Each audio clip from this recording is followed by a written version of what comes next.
కొన్ని వేల మంది చూస్తూ ఉండగా ఆ అరుణాచల క్షేత్రంలో ఆ ఊళ్ళో వాళ్ళు కూడా చూస్తుండగా ఆయనలోంచి ఒక జ్యోతి బయటికి వెళ్ళి నిలబడింది రమణాశ్రమంలో పైన. అందరూ ఆశ్చర్యంతో ఆ జ్యోతి వంక చూస్తూ వెలిగిపోతోంది ప్రకాశంతో. రాత్రి 8:47 సమయం. అందరూ ఆ జ్యోతి వంక చూసి భగవాన్ రమణ అరుణాచల శివ అరుణాచల శివ అని అరుస్తున్నారు. ఆ జ్యోతి క్రమక్రమంగా పైకెక్కుతూ అరుణాచల పర్వతానికి ప్రదక్షిణం చేస్తూ ఈశాన్య దిక్కుగా వెళ్ళి ఆ కొండలోకి కలిసిపోయింది. అంతే, అక్కడతో భగవాన్ రమణుల యొక్క శరీరం విడిచిపెట్టేశారు. విభూతి రాశారు, చందనం అలదారు, ఇంత అభిషేకమో చేశారు. అమ్మగారికి కట్టినటువంటి మాతృభూతేశ్వరాలయం పక్కనే పెద్ద గుంత తవ్వి కర్పూరాదులు వేసి ఆయన శరీరాన్ని అందులో పెట్టి మట్టి కప్పి ఆ పైన శివలింగాన్ని ఉంచారు. ఇప్పటికీ ప్రతిరోజు ఆ శివలింగం దగ్గర వేదపఠనం చేసి అభిషేకం చేసి అత్యద్భుతమైన అలంకారం చేస్తారు. ఎందరో దేశ విదేశాల నుంచి వచ్చిన వాళ్ళు అక్కడే కూర్చుని ఉపదేశ సారము మొదలైనవి చదువుకుని ఆ రమణ మహర్షి ఉన్న ప్రాంతానికి ఆ సమాధి, ఆయన ఉన్న అధిష్టానం, శివలింగం ఉంటే అధిష్టానం అంటారు, దానికి ప్రదక్షిణం చేస్తూ ఉంటారు. ఆ పక్కనే ఒక బావి ఉంటుంది, దాన్ని రమణ బావి అంటారు. రమణ మహర్షి తల్లిగారు అళగమ్మ గారి శరీరం విడిచిపెట్టినప్పుడు సమాధి కట్టిన రోజుల్లో అక్కడ కావలసినంత నీరు దొరకకపోతే ఎక్కడికో పాలితీర్థానికి వెళ్ళి నీళ్లు పట్టుకొస్తుండేవారు. శవానికి నీళ్లు పోసినప్పుడు కూడా ఆ నీళ్లు అంత దూరం వెళ్ళి తెస్తున్నారని రమణ మహర్షి ఒక చోట కూర్చుని చేత్తో ఇలా అన్నారు. ఇలా అన్నారు కదా, భగవానులని తవ్వారు. తవ్వితే అక్కడ జలపడింది. ఇప్పటికీ ఇది తిరువన్నామలై అంతా ఎండిపోతుంది, కానీ ఆ నూతిలో నీళ్లు మాత్రం ఎప్పుడూ ఎండవు. దాన్ని రమణబావి అని పిలుస్తారు. దాన్ని అఘశమన తీర్థము అని పిలుస్తారు. అఘములంటే పాపములు, పాపములను శమింపచేయగలిగిన తీర్థము రమణ తీర్థము, అఘశమన తీర్థము. రమణులు ఉన్నంత కాలం కూడా ఆ అందులో ఉన్నటువంటి తీర్థంతోటే మాతృభూతేశ్వరాలయంలో అర్చనలన్నీ జరుగుతూ ఉండేవి. మహానుభావుడు పుట్టినప్పుడు కనులు లేని కబోది ఒక జ్యోతి పుట్టిందిరా, వెలిగిపోతోంది పురుటి గదిలో అంది. మీతో మనవి చేశాను నేను మొదటి రోజున. ఆయన ఆఖరణ శరీరం విడిచిపెట్టినప్పుడు కొన్ని లక్షల మంది ప్రత్యక్షంగా జ్యోతి పైకెక్కి అరుణాచల పర్వతంలో, అరుణాచల శిఖరంలో కలిసిపోవడాన్ని చూశారు. అలా చూసిన వాళ్ళల్లో నాకు చాలా చాలా గొప్పగా నేను చెప్పుకోగలిగింది, నా జీవితంలో సంతోషకరమైన విషయం ఏమిటంటే, నా కూతుర్ని ఏ ఇంటికి ఇచ్చి పెళ్లి చేశానో, నా కూతుర్ని ఏ ఇంటికి ఇచ్చి పెళ్లి చేశానో ఆ నా వియ్యపురాలిని కన్న తండ్రి గారు కూడా అరుణాచలంలో రమణ మహర్షి యొక్క జ్యోతి వెళ్ళిపోతుండగా చూశాడు. చూసి ఆ రోజుల్లో ఆయన అదేమిటి జ్యోతి వెడుతోంది, రమణులకు ఏమైనా అయిందా అన్నారు. ఆ జ్యోతిని చూసి తిరువన్నామలై అంతా పరిగెత్తింది రమణాశ్రమానికి. ఏమైంది రమణులకని. ఆ జ్యోతి రూపంలో ఆయన వెళ్ళిపోయారు. జ్యోతిగా పుట్టి జ్యోతిగా వెళ్ళిపోయారు. జ్యోతి స్వరూపుడైన సుబ్రహ్మణ్యుడిగా, సుబ్రహ్మణ్యావతారంగా, సద్గురువుగా, మహాజ్ఞానిగా, గొప్ప వైరాగ్య చక్రవర్తిగా. నేను మీతో నిన్న మనవి చేశాను,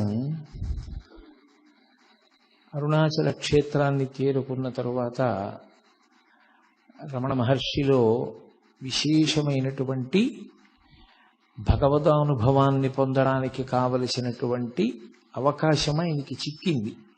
ఆయన యొక్క చిట్ట చివరి ప్రయోజనం అదే, అది తప్ప వేరొకటి ఆయనకి లేదు. ఆయనకి లేదు కాదు, యథార్థములకు ఎవరికైనా చిట్ట చివరికి పొందవలసినటువంటి స్థితి అది సాధన చేత. కాబట్టి ఆయన కేవలము భగవదనుభవమునందు ఉనిగి తనకన్నా వేరొకటి లేదు అన్న భావనతో అంటే ఆ రకమైనటువంటి ఆత్మ అనుభవంలోకి వచ్చినటువంటి కారణం చేత బ్రహ్మానందం అనుభవిస్తూ ఉన్నారు. దాని వలన శరీరం ఎన్ని వైక్లభ్యములను పొందినప్పటికీ ఆయన దాని గురించి స్పృహ పొందలేదు. కానీ అక్కడ సహజంగా కొడుకు ఏమైపోయాడనేటటువంటి ఆర్తి ప్రధానంగా ఉండేటటువంటిది తల్లికి. ఆ తరువాత అన్నదమ్ములకు ఉంటుంది, పినతండ్రులకు ఉంటుంది. ఆ కారణం చేత పిల్లవాడు ఎందుకు వెళ్ళిపోయి ఉంటాడు అన్నది ప్రారంభమైంది. దాని గురించినటువంటి ప్రశ్న ఏదో ఎవరికి నోటికి వచ్చిన మాట వాళ్ళు చెప్పారు. ఎక్కడో బడిలో ఎవరైనా సరిగ్గా చదవట్లేదని దెబ్బలాడారేమో అన్నారు. 3 రూపాయలు పుచ్చుకుని వెళ్ళిపోయాడు. 3 రూపాయలతో ఏం చేస్తాడు, డబ్బు అయిపోయిన తర్వాత వాడే తిరిగి వస్తాడన్నారు. కాదు కాదు, పిల్లవాడు ఏదో దారి తప్పాడు, ఎక్కడికో వెళ్ళిపోయాడు అన్నారు. ఎవరి నోటికి వచ్చిన మాట వాళ్ళు అన్నారు. అన్నగారు ఏమైనా అన్నాడేమో నాగస్వామి అన్నారు కొంతమంది. కాదు బాబయ్యే ఏమైనా అన్నాడేమో ఆ సుబ్బయ్యర్ గారని చెప్పి కొంతమంది అన్నారు. పినతల్లి ఏమైనా అందా అని కొంతమంది అన్నారు. ఎవరికి వచ్చిన మాట, ఎవరికి వచ్చిన ఊహ వాళ్ళు చెప్తూ వచ్చారు. చివరికి ఎవరో ఒక వార్త ప్రచారం చేశారు. తిరుచిరాపల్లిలో నాటకాలకు సంబంధించినటువంటి ఒక సంస్థలో ఈయన సభ్యుడిగా చేరిపోయాడు వెంకటరామన్ అని. వెంటనే పాపం తల్లికి ఆర్తి ఉంటుంది కదూ, అందుకని ఆవిడ ఆ పినతండ్రిని వెళ్ళమని అడిగింది. అప్పటికే సుబ్బయ్యర్ గారి శరీరం విడిచిపెట్టేశారు. ఆ మిగిలినటువంటి నెల్లియప్పయ్యర్ గారు వెంటనే బయలుదేరి అక్కడ భోగట్టా చేసి వస్తే మనిషిని పోలిన మనిషి ఉంటాడు. దూరం నుంచి చూస్తే అచ్చు వెంకటరామన్ ఎలా ఉంటాడో, వెంకటరామన్ అంటే పూర్వాశ్రమంలో భగవాన్ రమణులు అనుకోండి. నిజానికి ఆయన శాస్త్రీయ సన్యాసము అని ఏమీ స్వీకరించలేదు. అరుణాచలానికి 24 కిలోమీటర్ల పరిధిలో దీక్షానియములేమీ లేవు కనుక ఆయన ఎలా బయలుదేరాలో అలాగే కూర్చుండిపోయారు. ఒక కౌపీన ధారణం ఒకటే చేశారంతే.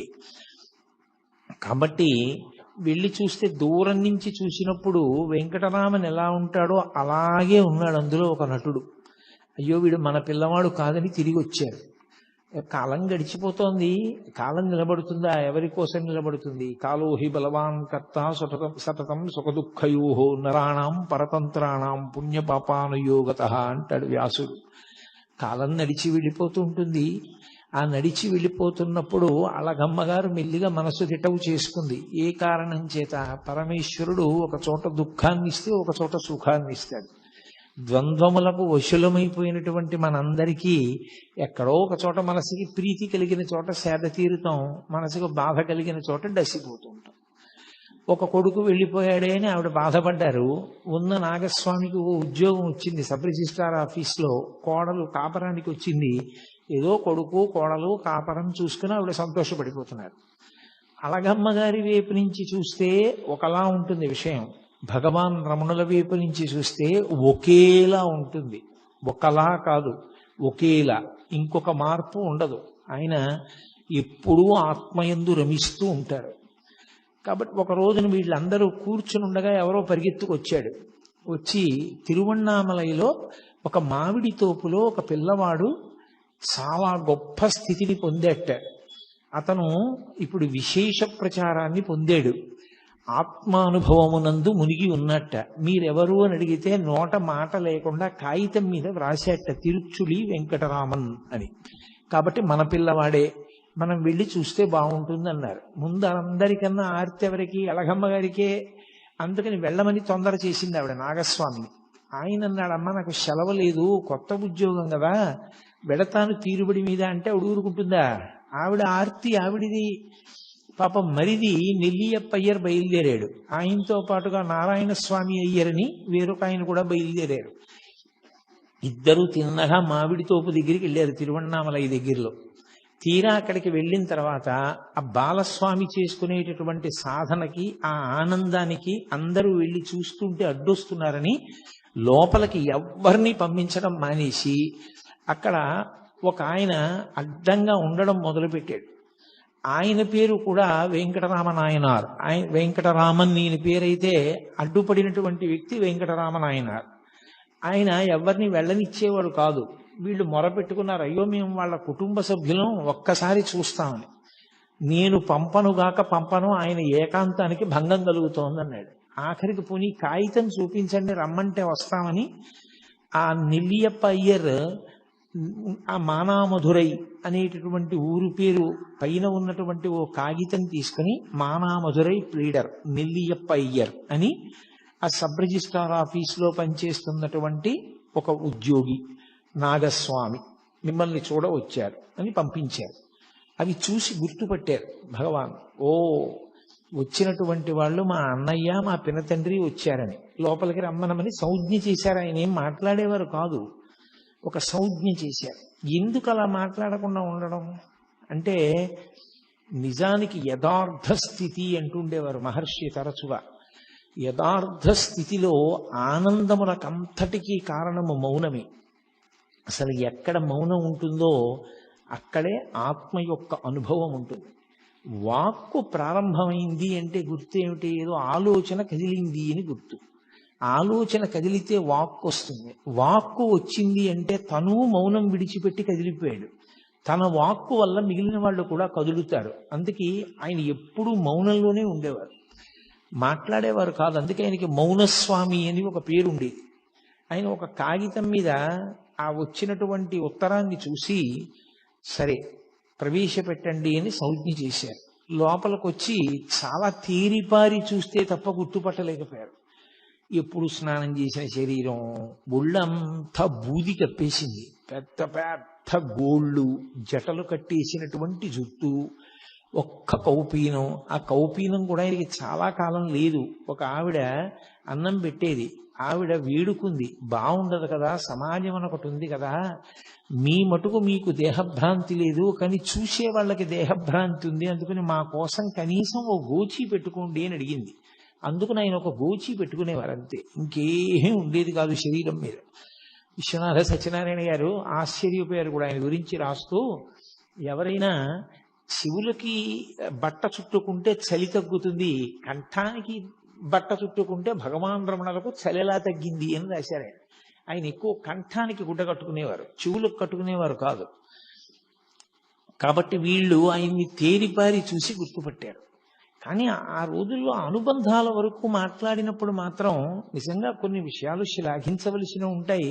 సూర్యుడి ముందు దివిటి దివిటి అని అనుకోండి, ఆత్మానుభవంలో ఉండేటటువంటి రమణులకు ఇంక రెండవ వస్తువు అన్నది లేదు, దేని మీద మమకారం లేదు, ఆత్మయందే ఆయన రమిస్తూ ఉండేవారు. కానీ ఒక పినతండ్రికి అంత ప్రేమ ఉండడం గొప్ప విషయం. పాపం నెల్లియప్పయ్యరు శత విధాల వేడుకున్నాడు 3 రోజులుండి. పోనీ నువ్వు ధ్యానం చేసుకుంటానంటే, నువ్వు మాట్లాడనంటే నిన్ను గృహస్థాశ్రమ స్వీకారం చెయ్యమని మేము అడగం. మా ఊళ్ళోనే ఒక సిద్ధుని సమాధి ఉంది, ఆ సమాధి దగ్గర నీకు ఒక పందిరి కట్టిస్తాను, అందులో కూర్చో, అందులో చేసుకో, ఇంటి నుంచి భోజనం పంపిస్తాం. కానీ కళ్ళ ముందు పిల్లవాడిలా ఎక్కడో ఇలా మట్టి కొట్టుకుపోయి ఉంటే మాకు చాలా బాధగా ఉంది, నువ్వు వచ్చేయవలసింది అని 3 రోజుల పాటు అన్న, తమ్ముడు, అన్నగారు, పినతండ్రి గారు కలిసి విపరీతంగా ఏడుస్తూ ప్రాధేయపడ్డారు. అన్నీ వినేవారు. నిర్లిప్తుడు. ఆయన ఏ విధమైనటువంటి కదలిక ఉండేది కాదు, ముఖంలో కనీసం చిన్న మార్పు కూడా ఉండేది కాదు. అది కారణం ఏమిటి అంటే, ఇంకా ఆ మనసుకి సంగములు లేవు. వీడు మావాడు, వీడు పైవాడు, అసలు ఆ అనుబంధములు లేవు. ఆయనకున్న అనుబంధం అంతా ఒక్కటే, పరమేశ్వరుడు ఆత్మ. ఆ ఆత్మయే ఈశ్వరుడు, దాని యందు రమిస్తూ ఉండేవారు. అంత పూర్ణ వైరాగ్యము జ్ఞానము పక్క పక్కనే ప్రవహిస్తాయి. అది నోటి మాటలతో చెప్పినంత తేలిక విషయం కాదు, అది అనుభవించిన వాడికి, అంత వేదాంత స్థాయిని పొందినటువంటి మహాపురుషులకొక్కరికే అర్థమవుతుంది. రామకృష్ణ పరమహంస చెప్తుండేవారు, ఒక ఆయనకి ఒక్కడే కొడుకు, హఠాత్తుగా కొడుకు చచ్చిపోయాడు. చచ్చిపోతే తల్లి ఏడుస్తోంది. ఈయన వేదాంతి, ఈయన ఏమీ ఏడవట్లేదు. ఆవిడ వచ్చి, కొడుకు చచ్చిపోయాడని ఏడవట్లేదు, నీ కంట ఒక్క నీటి చుక్క రాదేమయ్యా, నువ్వు ఏడవమే అంది. ఆయన అన్నాడు, నిన్న రాత్రి కలలో నేను మహారాజుని, నాకు 11 మంది సమర్థులైన కుమారులు, నేను తెల్లవారి నిద్ర లేచేసరికి వాళ్ళు లేరు. స్వప్నంలో నిన్న రాత్రి రాజునయ్యాను, 11 మంది కొడుకులున్నారు, తెల్లవారు లేచేటప్పటికి వాళ్ళు లేరు. వాళ్ళ కోసం ఏడవనా? తెల్లవారిన తర్వాత ఉన్న ఒక్క కొడుకు చచ్చిపోయాడని వీరి కోసం ఏడవనా? ఎవరి కోసం ఏడవను, అందుకని ఏడవడం మానేశాను అన్నది. అంటే ఆయనకి జీవితం స్వప్నతుల్యం. ఆయన అలా పట్టించుకునేవాడు కాదు, ఏ అనుబంధమా అనుబంధం అంతే, వాటితో సంగం ఉన్నవాడు కాదు. అది నోటితో చెప్పినంత తేలిక కాదు ఆ స్థాయి ఏర్పడడం. అందుకని ఆయన యందు ఏ విధమైనటువంటి మార్పు కలగలేదు. వాళ్ళతో వచ్చినటువంటి నారాయణ స్వామి అయ్యర్ అనే వ్యక్తికి చాలా కోపం వచ్చింది. ఇంత బతిమాలుతున్నా ఈ పిల్లాడు రానంటున్నాడు, ఏమిట్రా అంత బతిమాలుతాడు, అంత చిక్కిపోయి ఉన్నాడు, వీడు మన ఏం చేస్తాడు, ముగ్గురం కలిసి సాయం పట్టి కట్టి పట్టుకుపోదాం రండని వెళ్ళి మీద పడి పట్టుకోపోయాడు. 4 అడుగులు వేసి ఆయన్ని దగ్గరకి వెళ్ళి పట్టుకుందాం అనుకునేసరికి ఒళ్ళంతా అగ్నిహోత్రం పెట్టినట్టు మంటలు వచ్చేసి, అప్పుడు అర్థమైంది ఆయన ఏ స్థాయిని పొంది ఉన్నారో. ఆయనను అలా బంధీకృతుణ్ణి చేయడం, ఆయన్ని తీసుకెళ్లడం సాధ్యం కాదు. ఆయన ఒక ఆత్మగా నిలబడి ఉన్నారు. సర్వదా ఆయన ఆ స్థాయిలో ఉన్న కారణం చేత పరమేశ్వర స్వరూపుడై ఉన్నాడు. ఆయన అభీష్టానికి వ్యతిరేకంగా చేయడం ఎవరికీ సాధ్యం కాదని మళ్ళీ ముగ్గురు కలిసి వెళ్ళిపోయారు. వెళ్ళిపోయి బాధపడుతూ అళగమ్మ గారికి చెప్పారు. పాపం అళగమ్మ గారు నన్ను ఒక్కసారి తీసుకెళ్ళమని వేడుకుంది. సరే వీలు వెంబడి తీసుకెళ్తానమ్మా అన్నాడు. అలా కొంతకాలం అయిపోయింది. అయిపోయిన తర్వాత ఆయన మిల్లిగా ఈ మామిడి తోపులోకి చాలా మంది జనం ఆయన దర్శనార్థం వచ్చేయడం మొదలుపెట్టారు. దానివల్ల చెట్ల కొమ్మలన్నీ విరిగిపోయి కాయలన్నీ రాలిపోయి వాటికి అలజడి కలుగుతోంది. మన వలన ఎవరికో ఇబ్బంది కలగడం ఎందుకని ఆయన ఆ ప్రదేశాన్ని విడిచిపెట్టి మెల్లిగా కొండ మీద విరూపాక్ష గుహకి చేరుకున్నారు. ప్రపంచం చాలా విచిత్రంగా ఉంటుంది. మీరు రమణ మహర్షి అనేటటువంటి ఒక తెర మీద ఒక చలనచిత్రాన్ని చూసినట్టు చూడొచ్చు. స్వార్థ స్వభావం ఉండేటటువంటి వ్యక్తులు ఎంత పవిత్ర జీవనం గడిపే వారి యొక్క జీవితంతో కూడా వ్యాపారం చేస్తారు. ఆ విరూపాక్ష గుహలో ఒక మహానుభావుడు పరమేశ్వరుడు గురించి తపస్సు చేసి ఈశ్వరానుగ్రహంతో బూది కుప్పగా మిగిలిపోయాడు ఆయన. ఆ విరూపాక్ష గుహని ఏదో కోర్టులో కేసు నడిచింది. ఆఖరికి ఒక మఠం నెగ్గింది. దాని ఏజెంట్ ఒకరిని నియమించారు ఆ గుహని చూడమని.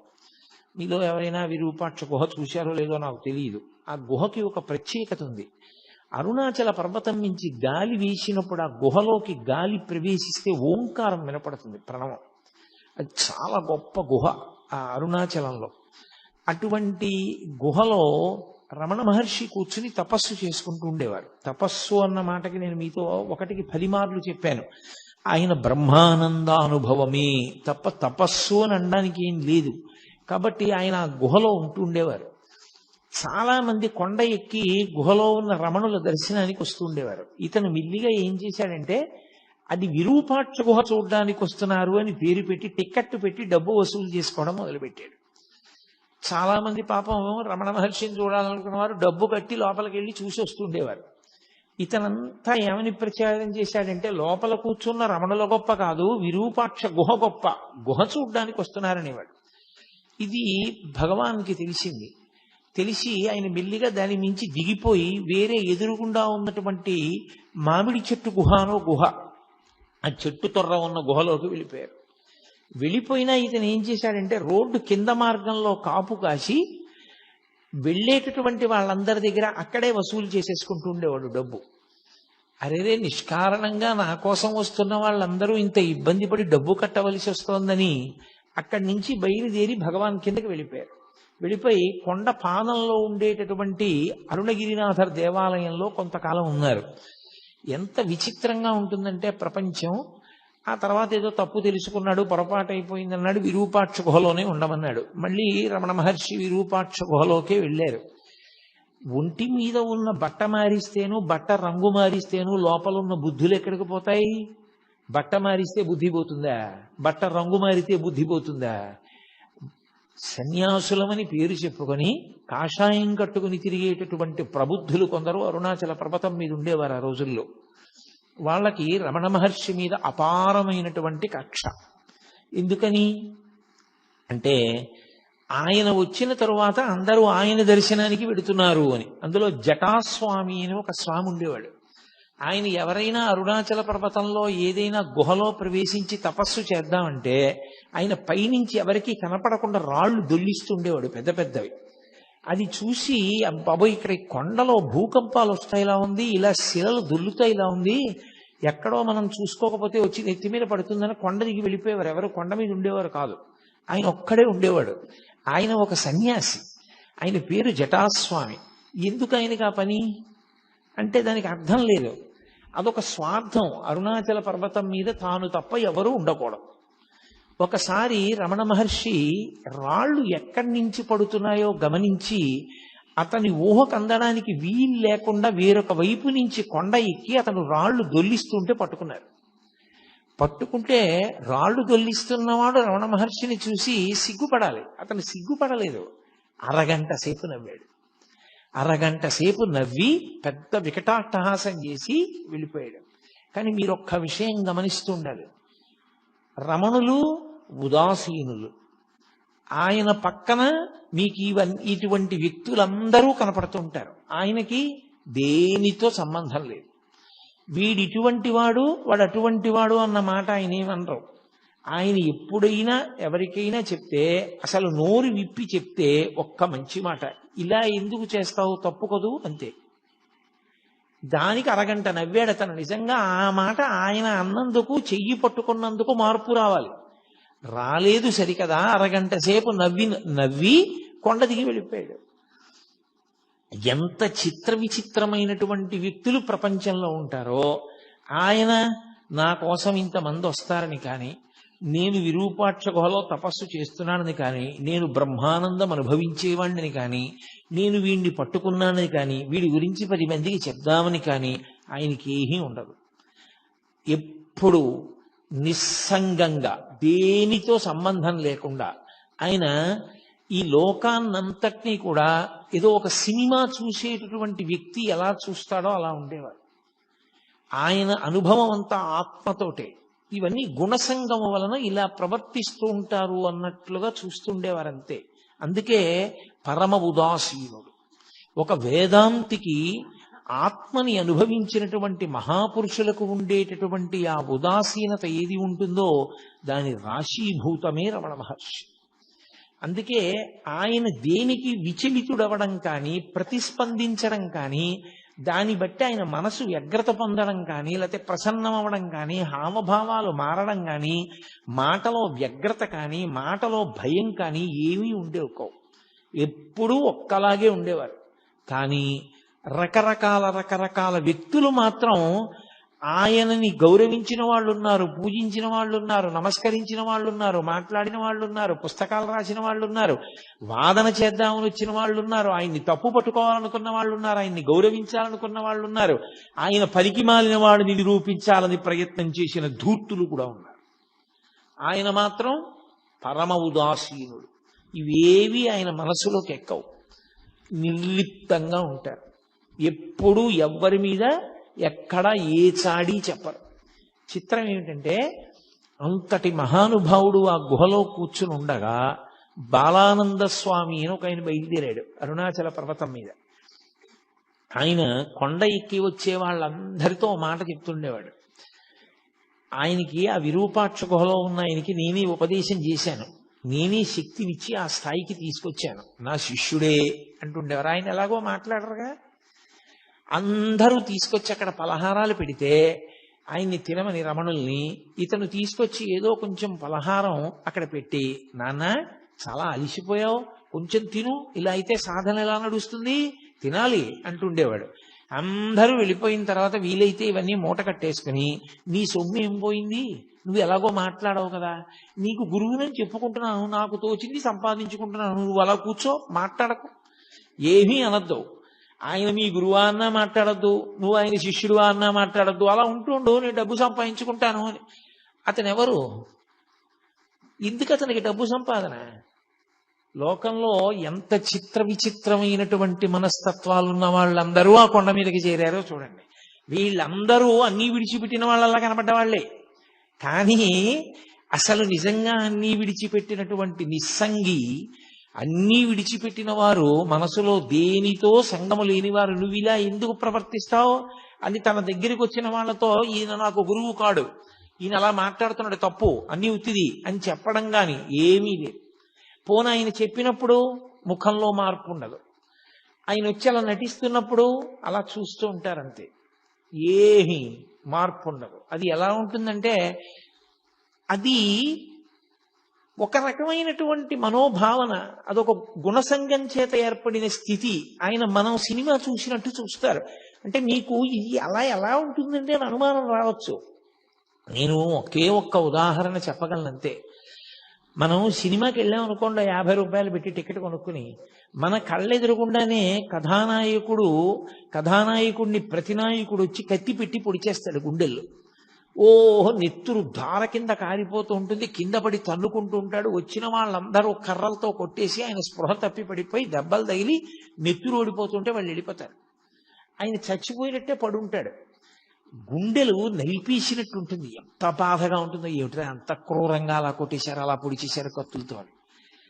అంత కత్తులతో పొడి చేసి, అంత కర్రలతో కొట్టేసి మన ఎదురుగుండానే అంత అన్యాయం జరుగుతుంటే సినిమా హాలు మొత్తం మీద ఏ ఒక్కడైనా లేచి వెళ్ళి పోలీస్ స్టేషన్లో కంప్లైంట్ ఇస్తాడా? అయ్యా అంత అన్యాయంగా పొడి చేశారండి, నేనే సాక్ష్యం చూశాను కళ్ళతో, నేను గుర్తుపట్టగలను వాళ్ళు ఎవరో, పొడి చేశారు వాళ్ళు అని చెప్తాడా? చెప్పడు. ఎందుకు చెప్పడు? అదంతా నటనరా, అది సత్యం కాదు, వాళ్ళందరూ స్నేహితులే, అది నటన. అంత బాగా వాళ్ళు నటించారని మనకి తెలుసు కాబట్టి భావోద్రేకానికి లోనైనా మనం దాని వలన భయాన్ని పొందినా మనం పోలీస్ స్టేషన్లో ఏం వెళ్ళి కంప్లైంట్ చెయ్యం. రమణులు ఒక జ్ఞానిగా అయిన స్థితి అలాగే ఉంటుంది. ఇదంతా గుణసంగము వలన ఇలా ప్రవర్తిస్తూ ఉంటారు. గుణాతీతుడైన వాడికి గుణముల చేత సంగమును పొంది అజ్ఞానమునందు కొట్టిమిట్టాడుతున్న వాళ్ళ యొక్క స్థితిని చూసి జాలిపడమే తప్ప ఆయన వాళ్లతో పాటు ఆయన కూడా సంగము చెంది దానికి ప్రతిస్పందించడం ఉండదు. ఆయన తన స్థాయిలో తాను అలా గమనిస్తూ ఉంటారంతే. అందుకని నిశ్శబ్దంగా చూస్తూ ఉండేవారు. అది ఒక జ్ఞానికి ఉండవలసినటువంటి లక్షణం. అంతటి ఉదాసీనత ఏర్పడాలి. అదే అంటాడు భగవద్గీతలో, గీతాచార్యుడు అంటాడు, నాకు అంత ప్రియమైన వాడెవరో తెలుసా? తుల్య నిందా స్తుతిర్మౌని సంతుష్టో ఎనకేనచిత్ అనికేత స్థిరమతి భక్తిమాన్మే ప్రియో నరః అంటాడు. భక్తి అంటే ఇన్ని తులసి దళాలు ఇన్ని మారేడు దళాలు తెట్టి పూజ చేసిన వాడు అని చెప్పలేదు గీతాచార్యుడు.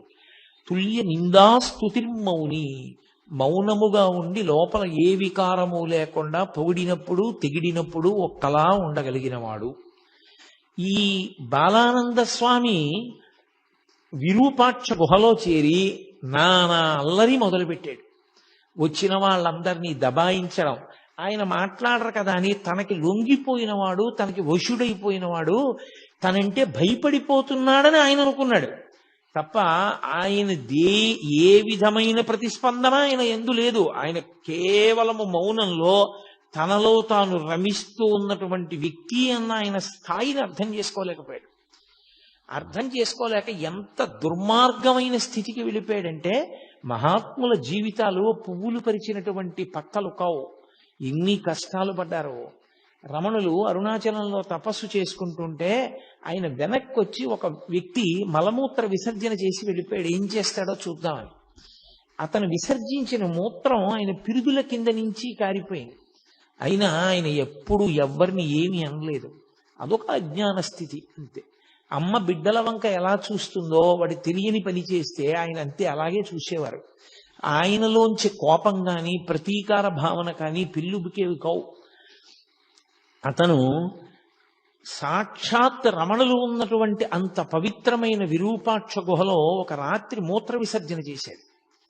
చేస్తే పళనిస్వామి అని ఉండేవారు. ఎప్పుడూ రమణులకి సేవ చేయడమే. ఆయన జీవితానికి ఇంకో ప్రయోజనం లేదు. రమణ మహర్షికి సేవ చేయడం ఒక్కటే. అది ఏ వ్యక్తికి ఏ అదృష్టం పడుతుందో తెలియదు.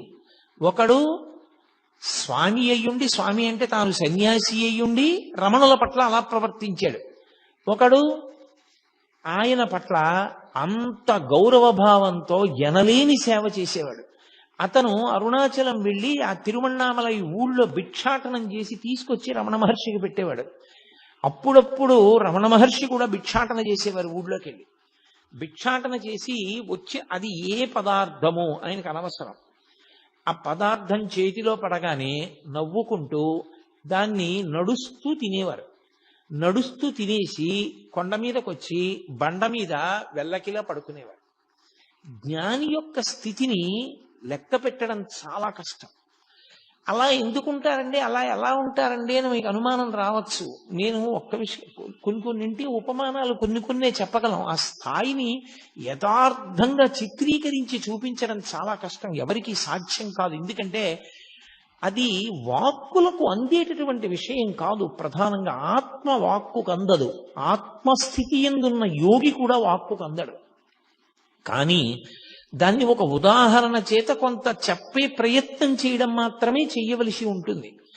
మీరు చూడండి, ఆయన నిలబడి నడుస్తూ కొద్దిగా అన్నం తినేసి వెళ్ళిపోయేవారు. కొందరు నింద చేసేవారు, కొందరు పని చేసుకోకూడదా ఏదైనా అనేవారు, కొందరు మహానుభావుడు అన్నం పెట్టేవారు.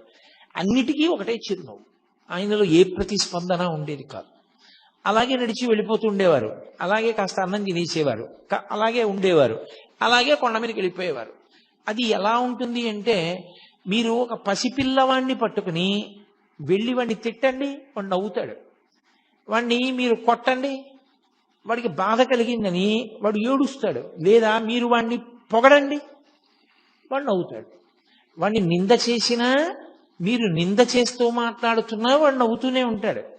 వాణ్ణి మీరు పొగుడుతున్నా వాడు నవ్వుతూనే ఉంటాడు.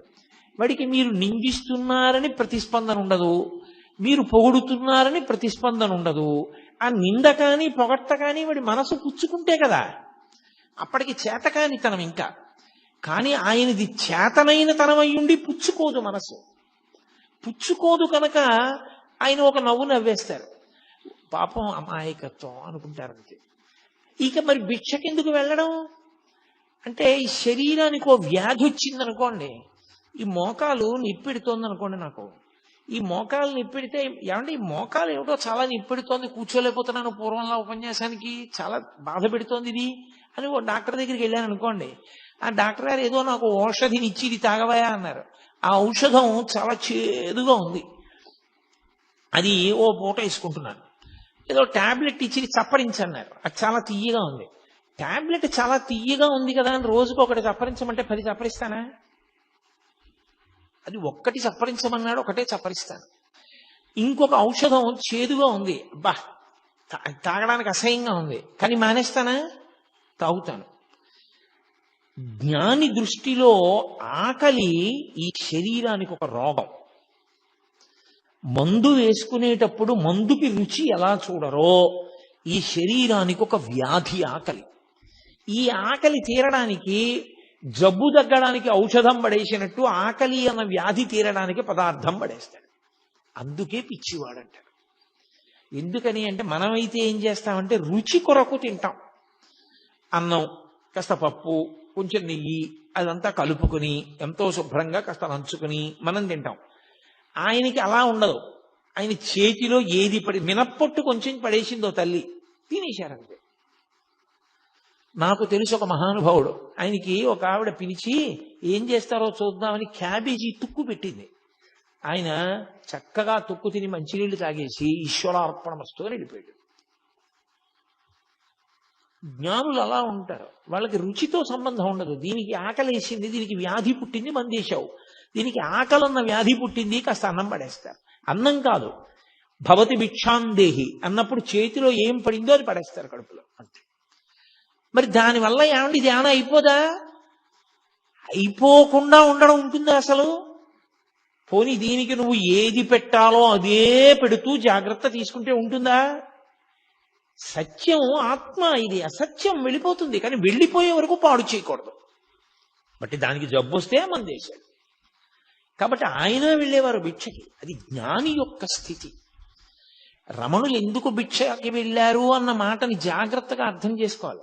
అస్తమానం పళనిస్వామిని పిలిచి నాకు ఆకలిస్తోంది, అది కొంచెం వెళ్ళి భిక్షకి వెళ్ళామన్నా పట్టరా అన్న అనుకోండి, అహంకారం వచ్చిందని గుర్తు. తను వెళ్ళడానికి కష్టం, తను తిరగడానికి కష్టం, అంటే శరీర భావన వచ్చిందా లేదా? కాబట్టి పళనిస్వామి వెళ్ళి తెస్తూ ఉండాలి. పళనిస్వామి తీసుకొచ్చేసి ఆయన ఏదో ఆత్మానందంలో ఉండగా బహిర్ముఖులి, అయ్యా మీకోసమే తెచ్చాను, మీరు ఎప్పుడో నిన్న తిన్నారు, ఇవాళ సాయంకాలం అయింది, కళ్ళు విప్పారు, ఆకలేదు, తినండి అన్నారు అనుకోండి, ఉదాసీనుడు. తీసుకొచ్చారు, అక్కడ పెట్టారు, ఆయన తీసుకొచ్చి పెట్టారు అని చెప్పేసేసి ప్రత్యేకమైన కృతజ్ఞత లేదు. ఆయన తినమంటున్నాడు, ఇంత తీసుకుని నోట్లో పడేసుకున్నారు. ఆయన వెళ్ళి ఒక బండ మీద కూర్చునేవారు. ఒకళ్ళు వచ్చి రేపు మా ఇంట్లో పెళ్లి, మీరు తప్పకుండా భోజనానికి రావాలి 11ంటికి అన్నారు. అలా చూశారు, వాళ్ళు ఒప్పుకున్నారు అనుకుని వెళ్ళిపోయారు. ఆయన అలాగే ఉన్నారు బండ మీద, ఆయన దిగలేదు.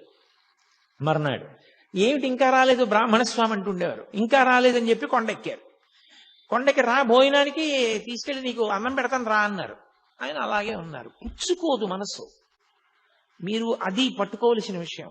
మనసు పుచ్చుకుంటే ప్రతిస్పందన, మనసు పుచ్చుకోలేదనుకోండి స్పందన ఉండదు. మీకు ఎలా చెప్పాలి, ఇంకా బాగా అర్థమయ్యేటట్టు చెప్పాలంటే, ఇప్పుడు నేను ఇలా కూర్చుని ఉండగా మీరు వచ్చి నన్ను ధూర్తతనంతో ఏదైనా అనకూడని మాట అన్నారనుకోండి, నేను వెంటనే మీకు బుద్ధి ఉందా లేదా? నేను ఎప్పుడైనా చేశానా అలాంటి పని? ఎందుకు అలా నింద చేస్తున్నారు అన్నాను అనుకోండి, ప్రతిస్పందించారు. నేను నిద్రపోతున్నప్పుడు మీరు వచ్చి నన్ను ధూర్తతనంతో మాట్లాడారనుకోండి, నేనేమైనా అంటానా? అప్పుడు నా మనసు లేదు, ఆత్మలో లయమైపోయింది. మనసు పుచ్చుకోదు. మనసు ఆత్మయందు లయమై ఉండగా అది ప్రతిస్పందించదు. అది మనకి అజ్ఞానంతో సుషుప్తిలో లయమవుతుంది. ఆయనకి జ్ఞానము చేత జాగృతి యందు లయిస్తుంది. అదే తేడా. అది ఎలా జరుగుతుంది అంటే అనుభవం చేత తెలుసుకోవాలి తప్ప ఇంకా అంతకన్నా చెప్పడానికి వాక్కులు ఉండవు. కాబట్టి ఆత్మస్థితి అంటారు దాన్ని. అది వాక్కులకు అందదు. కాబట్టి వస్తానన్నావు, భోజనానికి రాలేదే, ఇది వీళ్ళ భావనలు, ఇవన్నీ వీళ్ళ ప్రతిస్పందనలు. అసలు ఆయన నిన్నను విన్నది లేదు, లోపలికి వెళ్ళింది లేదా మాట, ఇప్పుడు చెప్పిన మాట వింటలేదు.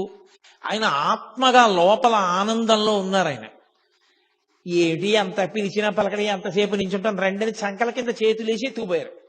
ఎత్తుకుపోతే ఇలా పద్మాసనం వేసుకున్న వ్యక్తి పద్మాసనంతోనే లేచిపోయారు. ఆయన బలవంతంగా ఎత్తేసుకుని మోసుకుని పట్టుకుపోయారు.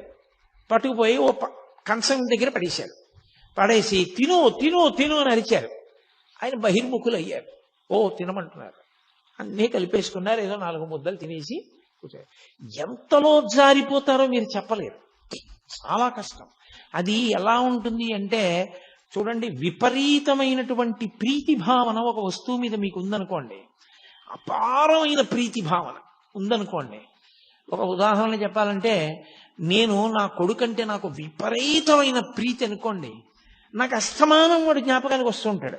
ఏం చేస్తున్నా జ్ఞాపకానికి వస్తాడు.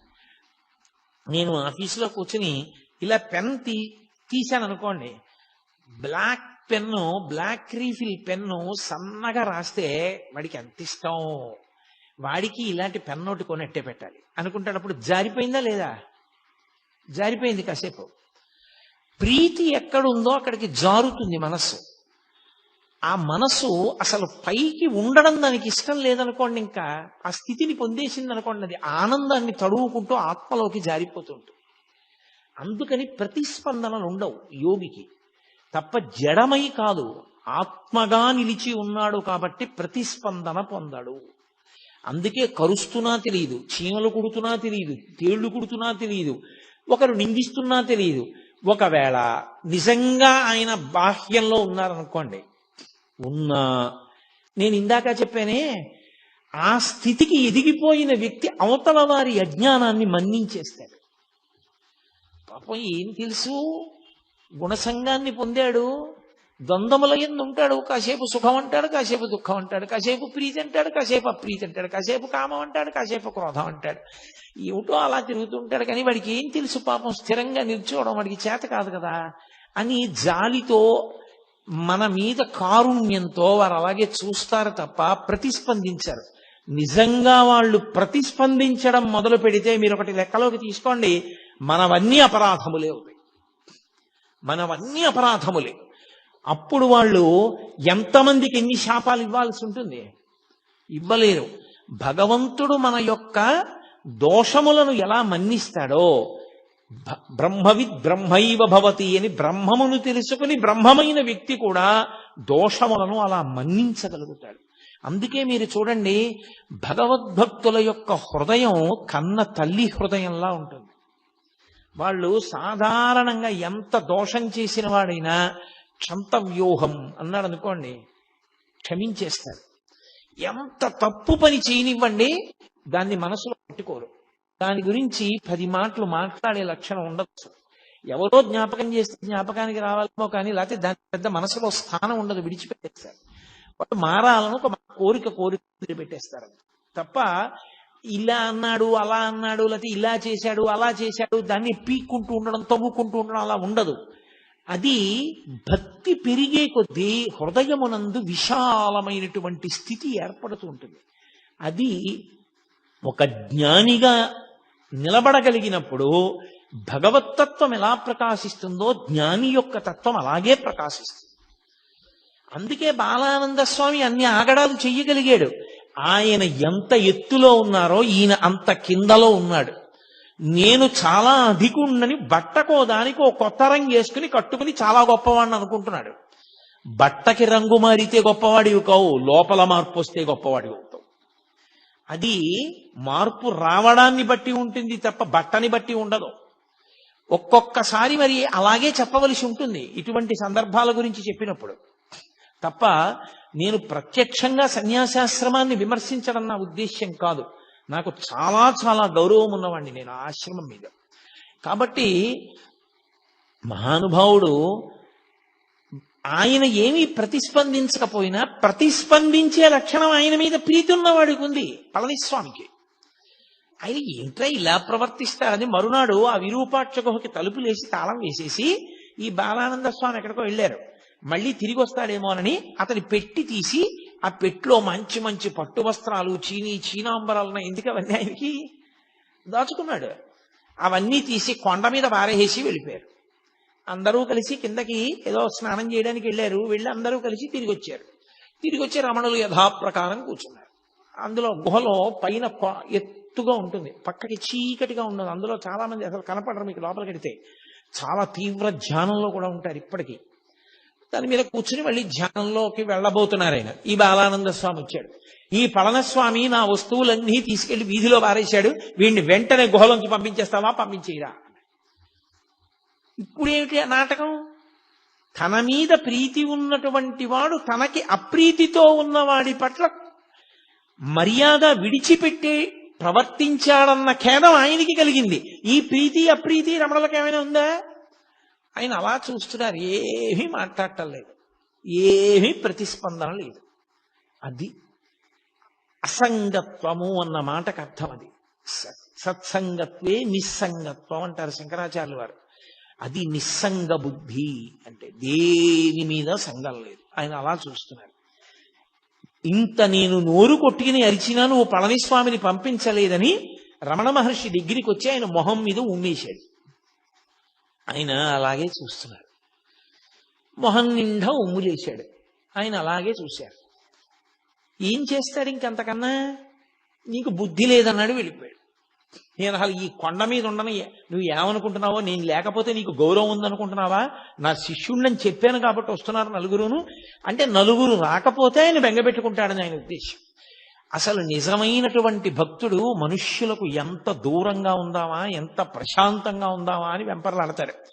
భక్తిని అడ్డుపెట్టి పబ్లిసిటీలు కోరుకునే వాళ్ళు ఉంటారు. వాళ్ళు ఎంతమంది రావాలని కోరుకునేవాళ్ళు తప్ప నిజంగా భక్తితో ఉండాలనుకునేవాడు మౌనంగానో గ్రంథపఠనం చేసుకుంటూనో జపం చేసుకుంటూనో గడపాలి, ఏకాంతంగా ఉండాలని అభిలషిస్తాడు తప్ప ఆయనకి ఇంకొక కోరిక ఉండదు. అందుకే మీరు ఎప్పుడైనా గమనించండి, ఆ ఏకాంతంగా ఉండడానికి వాళ్ళకి రాజసౌధాలు అక్కర్లేదు, వాళ్ళకి ఏమక్కర్లేదు.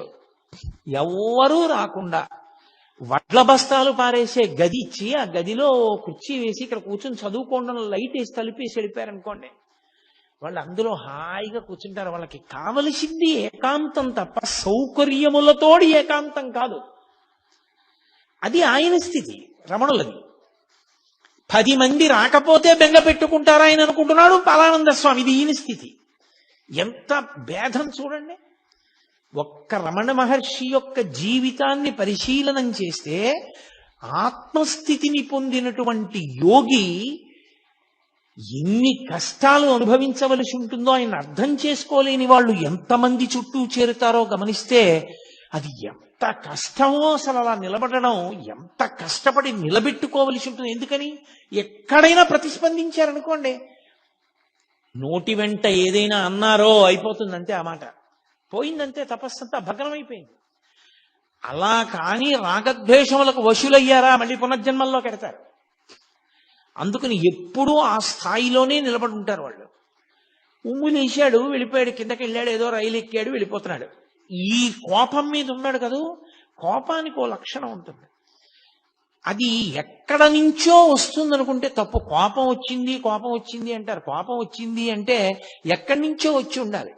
ఇప్పుడు కోటేశ్వరారు సభకు వచ్చారు అంటే ఎక్కడి నుంచో వచ్చాను నేను ఈ సభకి, కోపం వచ్చింది అంటారు. కోపం బయట నుంచి లోపలికి రాదు, ఇక్కడే ఉంటుంది. ఉండేది అవకాశం కోసం ఎదురు చూస్తుంటుంది. అవకాశం వచ్చినప్పుడు పైకి లేచిందా అది క్రోధమూర్ఛిత అంటుంటారు వాల్మీకి మహర్షి. వశుణ్ణి చేసుకుంటుంది. అందుకే క్రోధం ఆవహిస్తే ఉండే లక్షణం ఏమిటో తెలుసా? మొట్టమొదటి లక్షణం, నాలుక మీద అదుపు పోతుంది. మీరు ఏం మాట్లాడుతున్నారన్న దాని మీద అదుపేమీ ఉండదు. ఇంకా అదుపు లేని మాట నోటి వెంట వస్తుంది. ఆలోచన చనిపోతుంది. అదుపు లేనంత వేగంతో నోటి వెంట మాటలు వస్తాయి. బాగా ప్రశాంతంగా ఉంటే విశేషమైన అదుపులో వాక్ ఉంటుంది. తక్కెట్లో పెట్టి ఆలోచించి మాట మాట్లాడతాడు. అంత ప్రశాంతంగా ఉంటాడు. ప్రశాంతతకి పూర్తి విరుద్ధం క్రోధం. అది ఒకసారి వచ్చిందనుకోండి, ఎంత వేగంగా వచ్చిందో అంత వేగంగా వెనక్కి వెళ్ళదు. అది పట్టుకుని ఉంటుంది, చాలాసేపు పట్టుకుని ఊపుతుంది. దానికి ఆ లక్షణం ఉంటుంది. అందుకే మీరు చూడండి, ఎవరి మీదో చాలా కోప్పడి చాలా దెబ్బలాడి వెళ్ళిపోతున్నాడు అనుకోండి, మోటార్ సైకిల్ మీద వెళ్ళిపోతుంటే స్పీడ్గా వెళ్ళిపోతూ ఇలా ఇలా అనుకుంటూ తనలో తానే ఏదో ఇలా అనేసుకుంటుంటాడంటే, అలా అంటాడా నన్ను, నేను ఇలా అనవలసింది, వాడికి సిగ్గు లేదు, నేను ఇలా అన్నాను, ఇంకా ఇలా కూడా అనవలసింది అని ఇంకా ఇంకా తను ఎవరితో దెబ్బలాడాడో వాడు తను ఎదురుగుండా ఉన్నాడు అనుకుని మనసులో ఊగిపోతుంటాడు ఆ క్రోధంతో. అప్పుడే ప్రమాదాలు జరుగుతాయి. ఎందుకని అంటే బాహ్యము మీద ఏ విధమైన నియంత్రణ ఉండదు, జారిపోతుంది. అది సమస్త ఉపద్రవములకు కారణం. అందుకే తన కోపమే తన శత్రువు, తన శాంతమే తనకు రక్షదయ చుట్టంబౌ అని చిన్నతనంలో నేర్పుతారు. క్రోధ క్రోధకృత్కర్త విశ్వబాహుర్ మహీధర అని విష్ణు సహస్రం. కాబట్టి ఆయన రైలు ఎక్కాడు బాలానంద స్వామి. ఎవరో అక్కడ కొంతమంది పిల్లలు కూర్చుని ఉన్నారు. ఆ కోపంతో అహంకారము క్రోధము రెండూ ఒకదాంతో ఒకటి కలిశాయనుకోండి, ఇక మీరు వాడిని పట్టుకోలేరు. ఇక వాడు ఎవరి మాట వినడం. నేనింత వాణ్ణి అని కోపం వచ్చిందనుకోండి, ఆ తర్వాత మాట్లాడేటప్పుడు కూడా వీడంతా పనికి మాలినవాడు, వీడన్నా వినాలి కదా నా మాట అంటాడు. మీరు అందుకే చూడండి, కుటుంబ యజమానికి కోపం వచ్చి ఇంట్లో ఒకరిని దెబ్బలాడాడు అనుకోండి, ఏంటంటే అది అలాగా ఊరికే మన కొడుకే కదా ఏదో తప్పు చేశాడు, ఏడు అంతంత దెబ్బలాడు, నోర్మయ్యి నువ్వు కూడా తప్పొచ్చేదానివా అంటాడు. అంటే నేను యజమాని, అహంకారం. తనకెవరూ చెప్పకూడదు, తను తిడుతుంటే పడుతూ ఉండాలంటే అందరూ తప్ప తనే ఖచ్చితంగా ఉన్నాడు, ఎవరికి లేదా బుద్ధి. అహంకారము క్రోధము పెనవేసుకుపోయాయో ఇంకా తనకి తాను ఎంత కీడు తెచ్చుకుంటాడంటే చాలా తొందరగా పతనమైపోవడానికి మార్గం ఏది అంటే ఈ రెండు పెనవేసుకోవడానికి అవకాశం ఇవ్వడం. ఈ జీవితంలో ఈ రెండు పెనవేసుకోవడానికి అవకాశం కానీ ఇచ్చేశాడా పడిపోతాడు. మీరు చూడండి, అందుకే సాధారణంగా కొంతమంది పేర్లైనా కనీసం చెప్పినప్పుడు మహానుభావుడండి అండం అలవాటైందనుకోండి జీవితంలో, ఆయన మహానుభావుడండి అని ఇలా వెంటనే అనడం వచ్చిందనుకోండి, వాడు ఒబ్బిడవుతాడు జీవితంలో. అంటే ఆయన పేరు గుర్తొస్తే వీడికి అహంకారం వదిలేస్తూ ఉంటుంది. ఆయన ఎంత గొప్పవాడు అని మనసులో స్ఫురణకు వస్తుంది. వాడు పాడైపోతాడు అనుకున్నప్పుడు మీరు వెళ్ళి కనీసం ఆయన పేరు చెప్పచ్చు. ఏమిరా ఇన్ని చెప్తావు, పరమాచార్య ఇలాగే చెప్పారా, పరమాచార్య ఇలాగే ప్రవర్తించమన్నారా అన్నారనుకోండి, వాడు వెంటనే నాదస్వరం ఊస్తే పాము తగ్గిపోయినట్టు తగ్గిపోతాడు ఆ పేరు వినపడేటప్పటికి. అసలు అహంకారమే పెరిగిపోయింది అనుకోండి, పూర్తిగా దాన్ని పాలు పోసి పోషించేశారనుకోండి. మీరు అందుకే కొంతమంది వ్యక్తుల్ని చూడండి, ఎవరి పేరు చెప్పండి ఏకవచన ప్రయోగం వాడా అంటాడంతే. అంటే ఆయన ఉద్దేశ్యం ఏంటంటే తనకన్నా గొప్పవాడు ఎవరూ లేడు, ఎవరి గురించైనా తానే చెప్పగలడు. అందరిలోనూ దోషములే చూస్తాడు, ఎవరి యందు ఏ గొప్ప గుణాన్ని చూడలేడు. అది ప్రమాదకరమైన లక్షణం. మీరు ఏ ఆశ్రమంలో ఉన్నారన్న దాంతో సంబంధం ఉండదు, మీరు ఎంత సంస్కరించుకున్నారన్న దాంతో మీ గౌరవం, మీరు ఉన్న చోట శాంతి నిలబడి ఉంటాయి. అది లేని నాడు అటువంటి వ్యక్తిని మీరు ఎక్కడికి తీసుకెళ్లి పెట్టండి, అశాంతే తప్ప శాంతి నిలబడదు. అది రమణ మహర్షిని అడ్డుపెట్టి పరిశీలనం చేసినప్పుడు రమణ తత్వం ఎంత శాంతికారకమో ఆయన పక్కన పెట్టి చూసినప్పుడు ఇవన్నీ అంత అశాంతికారకములు. ఆ పిల్లల్ని పట్టుకొని ధూర్తతనంగా మాట్లాడాడు. రైల్లో ఎక్కిన తర్వాత ఇతనెవరో వాళ్ళకేం తెలుసు, వాళ్ళెవరో ఇతనికేం తెలుసు, నేనింత గొప్పవాడిని నేను అనుకుంటున్నాను కానీ వాడికి ఎలా తెలుస్తుంది నేను గొప్పవాడినో కాదో, తెలియదు కదా. అలా అనుకోవడానికి అవకాశం ఎక్కడ ఉంటుంది? అలా అనుకోకూడదు. అలా అనుకుంటే అసలు నువ్వు జీవితంలో ఇమడలేవు. ఇవాళ రాత్రి సన్మానం అయింది, 150 పూలదండలు వేశారు. రేపు పొద్దున నీ కర్మకాలి రిజర్వేషన్ లేకుండా ప్రయాణం చేయాల్సి వచ్చింది. నువ్వు జనరల్ కంపార్ట్మెంట్ లో అవసరమైతే మరుగుదొడ్డి దగ్గర నిలబడాలంతే. నిన్ననే నాకు దండలేశారు, ఏమిటిది అందరూ నా మీద ఇలా పడిపోవడం, నాకు లేచి సీటు ఇవ్వద్దా అంటే అందరూ కలిపి నేను భోగిలోంచి కిందకి దోహేస్తారు. దీపం ఈ ఊళ్ళో నువ్వు ఎక్క రైలని, ఇక అంత గొప్పవాడు అయితే కారు ఎక్కవా, అంతేగాని ఏమిటి నువ్వు ఎక్కితే సీట్ ఎందుకు ఇస్తాను నీకంటారు. నువ్వు నీకు నేనింతవాణ్ణి అనుకున్నప్పుడు నువ్వు ఇమడలేవు. నువ్వు ఎక్కడున్నావో తెలుసుకోవడం నీకు అలవాటైన నాడు మహామహులంతటి వారు అవకాశం, సందర్భం, సమయం కలిసి రానప్పుడు సమయానికి అనుగుణంగా అలా ప్రవర్తించారు. రామచంద్ర ప్రభు అంతటి వాడు 14 ఏళ్ల అరణ్యవాసం చేశాడు. నేనెంతటి వాణ్ణి?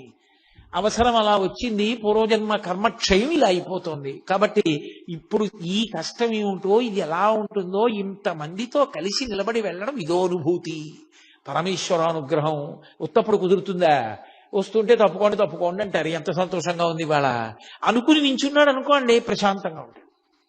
నిన్ను పరిశీలించుకోవడంలో నీకు శాంతి, ఇతరులకు శాంతి. అది నీకు రాకపోగానే ప్రమాదం. కోపం రావడం తప్పు కాదు, కోపం రావాలి. దేనికి రావాలో తెలుసా? వ్యవస్థని చక్కదిద్దడానికి కోపాన్ని నటించాలి. ఒక్కొక్కసారి కోపం వచ్చేసి కాదు, కోపం నటించాలి. కోపం వచ్చేసింది అన్నట్టు ఉండాలి.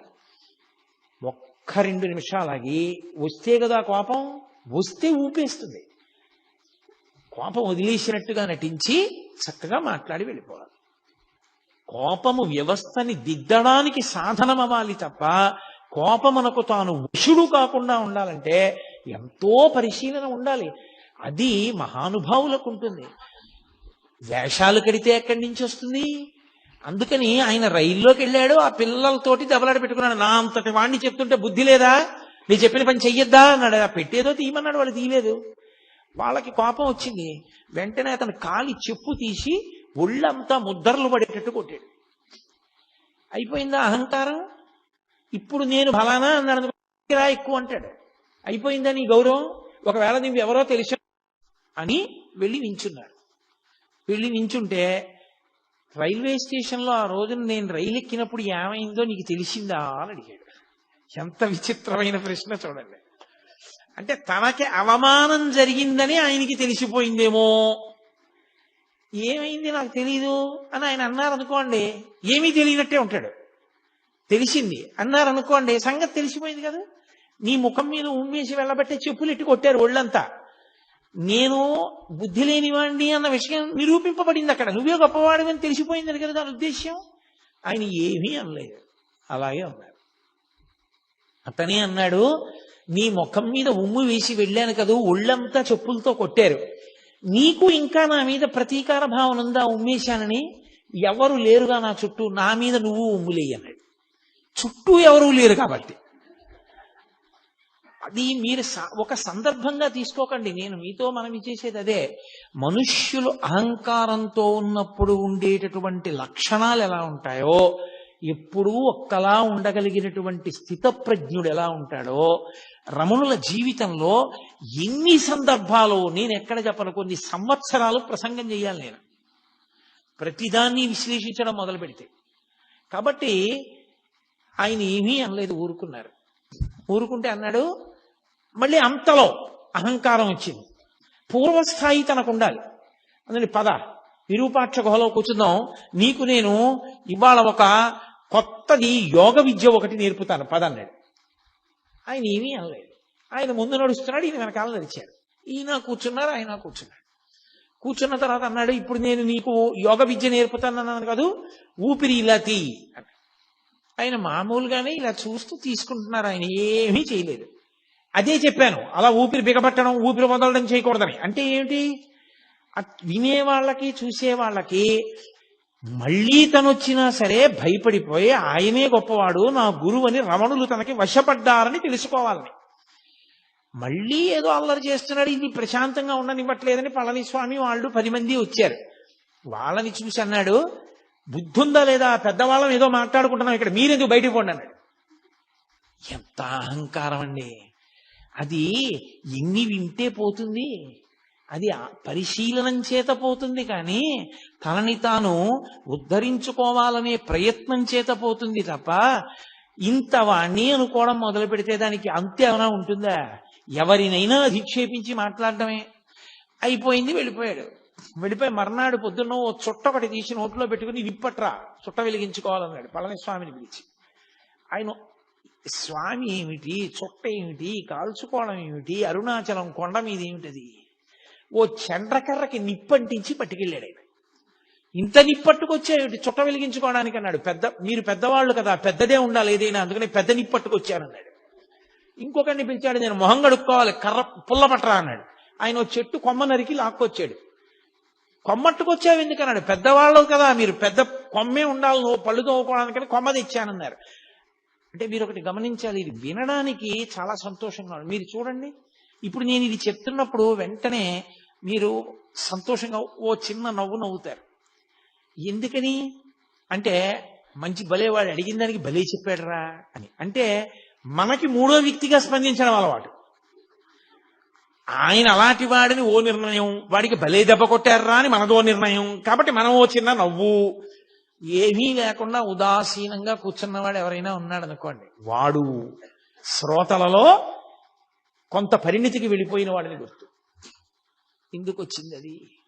రమణులు చూడు చక్కగా ఎందుకు వచ్చిన అల్లర్లు, ఈ అహంకారంతో. ఈయన అండము బాగుంది, వాళ్ళ అండము బాగుంది, ఇద్దరూ పాడవుతున్న వాళ్లేగా.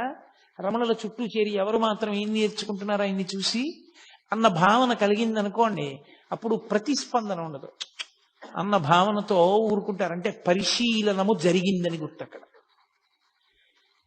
ఒక్క సంఘటనలో అన్ని విషయాలు చూపిస్తారు.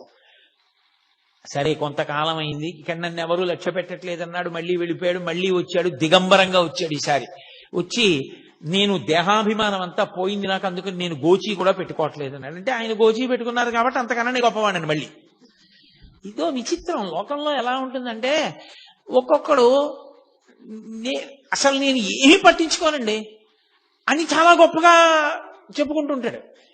ఏమీ పట్టించుకోకపోతే నువ్వు అది ఎందుకు చెప్పుకోను? నేనేమీ పట్టించుకోనన్నది ఎందుకు పట్టుకుంది నేను? అది పట్టుకోకూడదు కదా, నువ్వు నిర్లిప్తంగా ఉండాలి. నేనండి ఏమీ పట్టించుకోనమండి అని ఎంతో గొప్పగా చెప్తాడు దాన్ని తీసుకొచ్చి. లేకపోతే నాకు చాలా కోపం ఉండోయ్ అంటాడు. ఏడు అది అనా ఐశ్వర్యమా? సిగ్గుపడాలి నాకు చాలా కోపం ఉండోయ్ అని చెప్పడానికి. అది చెప్పుకోవడం కూడా ఏమిటి 10 మందిలోకి వచ్చి? అది రకరకాలుగా ఉంటుంది. నేను బట్ట కూడా కట్టుకోవట్లేదు, నాకు ఇప్పుడు దేహాభిమానం పూర్తిగా పోయింది అన్నాడు. పరమ అసభ్యంగా ప్రవర్తించాడు రమణ మహర్షి ఎదుట. ఏమైందో పరమేశ్వర శాసనం ఏమైందో, అతను ఇక అరుణాచల పర్వతం మీదకి ఎక్కలేదు, వెళ్ళిపోయాడు ఆ పోక. పరమేశ్వరుడు ఇచ్చగించలేదని మనం అనుకోవాలి. ఇక వీడికి ఎంత సంఘం ఇచ్చినా వీడు మారడనుకుని ఉంటాడు ఈశ్వరుడు. ఈయన ముందు ఎందుకు ఇది, ఈ అల్లరంతా ఎందుకు అనుకుని ఉంటాడు. దానివల్ల రమణులలో ఏదో ఉద్వేగం వస్తుంది, రమణులకు ఏదో బాధ కలుగుతుందని కాదు. ఇక అతను రావడం మానేశాడు.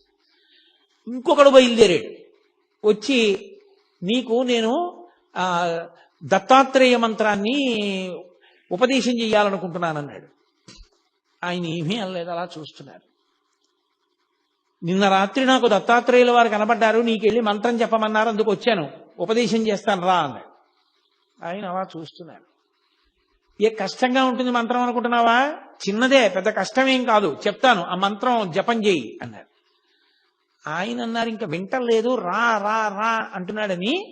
ఆయన అన్నారు, మీకు కనపడి ఉపదేశం చెయ్యమన్న దత్తాత్రేయుల వారు నాకు కనపడి ఉపదేశం పుచ్చుకోమంటే పుచ్చుకుంటానన్నారు. అతనికి ఎక్కడలేని కోపం వచ్చేసింది. అంటే నేను దత్తాత్రేయుల వారు చెప్పకుండా వచ్చాను అనుకుంటున్నావా? చేయించుకుంటావా చేయించుకోవా ఉపదేశం అన్నాడు. ఆయన ఏమీ మాట్లాడలేదు. నీకేం కీర్తి ప్రతిష్టలు ఉండవు, నువ్వు ఏమీ గౌరవం లేనివాడివి అయిపోతావు అని చెప్పి అతని దగ్గరికి ఎందుకు ఎడతారు? అతనికి ఏం తెలియదు, అతనికి ఒక మంత్రోపాసన కూడా లేదని చెప్పి వచ్చిన వాళ్ళందరికీ ప్రచారం చేసేవాడు. సూర్యబింబానికి ఒక అరిచెయ్యి అడ్డు పెడితే దాని యొక్క తేజస్సుని ఆపగలమా? ఆయన అన్నిటినీ దాటిపోయిన మహానుభావుడు. మంత్రోపాసన ఎవరు తీసుకుంటారు? ఆయన స్థాయిని పొందడానికి మంత్రోపాసన ఒక సాధనం. ఆ స్థాయికి వెళ్ళిపోయిన వాడికి ఇక మంత్రోపాసన ఏమిటి? కడుపు నిండిన వాడికి అన్నం ఏమిటి? దాహం తీరిన వాడికి మంచినీళ్ళు ఏమిటి? నిద్ర లేచిన వాడికి మళ్ళీ నిద్ర ఏమిటి? అది అవగతం లేకుండా, దాని మీద అవగాహన లేకుండా మేము గొప్పవాళ్ళం అనిపించుకోవాలని తాపత్రయంతో వచ్చి అక్కడికి చేరిన వాళ్ళు అన్నీ విడిచిపెట్టేశామన్న పేరుతో ఎంతమంది ఉన్నారో చూడండి. ఇంతమందిని తట్టుకున్నారు. ఒక 100 మంది తాగి వచ్చారు రోజు. వచ్చి మేము ఎక్కడో దక్షిణ దేశంలో ఉంటాం, అగస్త్య మహర్షి గుహలోకి వస్తుంటారు, అక్కడికి మిమ్మల్ని తీసుకురమ్మన్నారు, అందుకని చెప్పి నిన్ను తీసుకెళ్ళడానికి వచ్చాను, లే నిన్ను ఎత్తుకుపోతాం ఇక్కడి నుంచి అన్నారు. ఏమిటి ఆయన ఏమీ ప్రతిస్పందన లేదు, అలా చూస్తున్నారు. పళనిస్వామి వాళ్ళు అందరూ చుట్టూ కూర్చుని ఉన్నారు. వాళ్ళందరూ ఒక్కసారి బుద్ధుందా లేదా అని తిరగబడేసరికి 100 కూడా పలాయనం చిత్తగించారు. ఎంత మందితో ఎన్ని ఇబ్బందులు! మన దృష్టికోణంలో అయితే ఇవన్నీ ఇబ్బందులు. భగవాన్ రమణుల దృష్టికోణం అయితే లోకం యొక్క పోకడ. ఆ స్థాయికి చేరకపోతే అలా ఉంటుంది. మీరు చూడండి, లోకంలో ఒక స్థితి ఉంటుంది. అమ్మ కడుపున పుట్టినటువంటి పిల్లే అమ్మ అన్నం తింటోంది అనుకోండి, అది కొత్తగా ఎవరో బంధువుల ఇంటికి వచ్చింది. అమ్మ దానికి కడుపు నిండా అన్నం పెట్టి కూర్చోబెట్టి టీవీ చూడవే అని ఏదో బొమ్మలు కనపడేటటువంటిది పెట్టి చూడమంది. అమ్మ అన్నం తింటోంది, 4 ముద్దలు తినలేదు. ఇది వచ్చేసి అమ్మ నువ్వు వచ్చేయి, అమ్మ నువ్వు వచ్చేయి, అమ్మ నువ్వు తొందరగా తినేసి వచ్చేయి, తొందరగా తినేసి వచ్చేయి అని తల్లిని పీకు తినేసి తల్లి తొడక్కి కూర్చుంటుంది. దాని పోరు పడలేక అమ్మ గబగబా తినేసి వెళ్ళిపోతుంది. ఈ పిల్లే అమ్మని అన్నం తినివ్వకుండా చేసింది. చాలా మంది పిల్లలు చూడండి, తల్లులకు బాగా తెలుస్తుంది. తల్లి అన్నం తింటున్నప్పుడే వాళ్ళకి మరుగుదొడ్డి అవసరం వస్తుంది. అమ్మ అన్నించుంటారు అంతే. ఆ తల్లి గవ్వ చేయి కడుక్కుని పాపం వెళ్ళి వాళ్ళ అవసరం తీర్చి మళ్ళీ వస్తుంది. ఏం చేయిస్తుంది? ఏదో మళ్ళీ కొంచెం తిని ఆ కడుపు నిండిపోయింది అనిపించుకుంటారు. కొడుతుందా పిల్లల్ని? అసహించుకుంటుందా?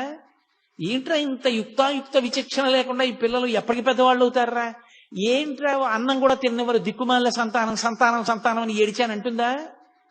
పరిపక్వత వచ్చిందనుకోండి, వాడే అమ్మ దా అని చెయ్యి పట్టుకుని తీసుకెళ్ళి, మా అమ్మ చిన్నప్పుడు పప్పు అన్నం బాగా మెత్తగా నలిపి చారు పోసి నెయ్యేసి మా అమ్మ నోట్లో పెడితే ఎంత బాగుండేదో. ఇప్పుడు మా అమ్మ పెద్దదైపోయింది, అంత గట్టిగా నలుపుకుని కలుపుకోలేదు. అమ్మ నేను కలిపి పెడతానుండని వేడి అన్నంలో పప్పు వేసి నెయ్యేసి మెత్తగా కలిపి చారు పోసి, అమ్మ మెత్తగా ఉంది, నీకు ఇలా ఇష్టం కదా, అమ్మ నువ్వు తిను అని అమ్మ చేతికి సరిగ్గా పట్టుకోదేమో, నీకు చెయ్యి వణుకుతుంది, ఇదిగో ఈ చెంచాతో తిను అని చెంచా కూడా వేసి, అమ్మ చెంచాతో ఇలా ఇలా అంటూ కింద పడేసుకుంటా, అమ్మ నేను పెడతానుండు అని చెంచాతో తీసి అమ్మ నోట్లో పెడతాడు. ఒకనాడు అమ్మ అన్నం తింటుంటే మరుగుదొడ్డికి అవసరం వస్తోందని అమ్మని తినకుండా చేసిన పిల్లాడే పరిపక్వత వస్తే కలుపుకోలేని అమ్మకి చారు బువ్వ కలిపి నోట్లో పెట్టాడు. ఇది తల్లికి తెలుసు, తల్లిది పరిణతి, తల్లిది ప్రేమ. ఆ ప్రేమ చేత క్షమిస్తుంది తప్ప మనమందరం అంటాం నా కూతురి మీద నాకు ప్రేమ, అందుకని ఏమే సమయానికి అంటారు మీరు, దాన్ని అన్నం తిన్నవరా ఏమి అంటే నా కూతురు మీద నాకు ప్రేమ. నాన్నగారండి దాన్ని ఏమనకండి పర్వాలేదు, నేను మళ్ళీ తింటాను కదా అంటుంది. కానీ నేను ఎక్కువ దెబ్బలాడాను అనుకోండి, నా మనవన్నో మనవరాలనో నా కూతురు తట్టుకోలేదు. అంటే నాకు మనవలు ఉన్నారనుకుంటున్నారేమో. లోకం పోకడ చూసి నేను నా తాతగా నా స్థానాన్ని నేను ఊహ చేస్తూ ఉంటాను. నేను తొందరపడకూడదు సుమా, ఇలా ఉంటుంది తల్లి స్థానం అని. కాబట్టి తల్లి ప్రేమ ఉంది కాబట్టి కదా వాడు పరిపక్వత పొందాడు. తల్లికి ఆ ప్రేమ లేదనుకోండి, అన్నం తినే వేళటికే పిలుస్తావురా అని చెప్పి రోజూ కొట్టేసింది అనుకోండి వాడిని, వాడు ఏమైపోయి ఉండేవాడు? వాడు జ్ఞాని లక్షణం పరిపక్వత లేని పిల్లల వంక చూసినటువంటి కన్న తల్లిని చూసినట్టు చూస్తారు తప్ప కష్టాన్ని భరించిన వాళ్ళలా వాళ్ళు చూడరు. వీడు ఇలా ప్రవర్తించాడు, నేను ఎలాగో అలా భరించానని వాళ్ళు అనుకోరు. పరిపక్వత పొందలేదు, ఆ స్థాయి రాలేదు. పరమేశ్వరుడు అనుగ్రహించాలి. ఇటువంటి వ్యగ్రతలకి ద్వంద్వములకు లోను కాకుండుగాక, ప్రశాంతముగా ఉండుగాక అని నేను ఇందాక చెప్పానే. సినిమా చూస్తూ మనం పోలీస్ స్టేషన్కి ఎలా వెళ్ళాము అలా చూస్తూ ఉంటారు వాళ్ళు. అది అలా ప్రతిస్పందన లేకుండా పరిపూర్ణ ప్రేమతో అపరాధాలని మన్నించేస్తారు. కాబట్టే మళ్ళీ ఎప్పుడూ ఎక్కడా దాని గురించి చెప్పరు. ఏ తల్లి అయినా పెరిగిన ఏ పిల్లల గురించి అయినా, వీడి చిన్నప్పుడు ఇలా నన్ను ఇబ్బంది పెట్టేవాడిని కానీ, లేకపోతే చిన్నప్పుడు వీడికి జ్వరం వస్తే నేను అన్నం మానేశానని కానీ ఏ తల్లి అయినా చెప్తుందా? చెప్పదు. అదేమిటి అలా చేయడం నా కర్తవ్యం, నా అదృష్టం తల్లిగా అంటుంది. తప్ప అది తన గొప్ప అనుకోదు. ఒక జ్ఞాని యొక్క స్థితి అంతే, అలాగే ఉంటుంది. ఈ మిడిమిడి పోకడంతా ఎక్కడుంటుందంటే ఈ మధ్యలో ఉన్న వాళ్ళ దగ్గరే ఉంటుంది.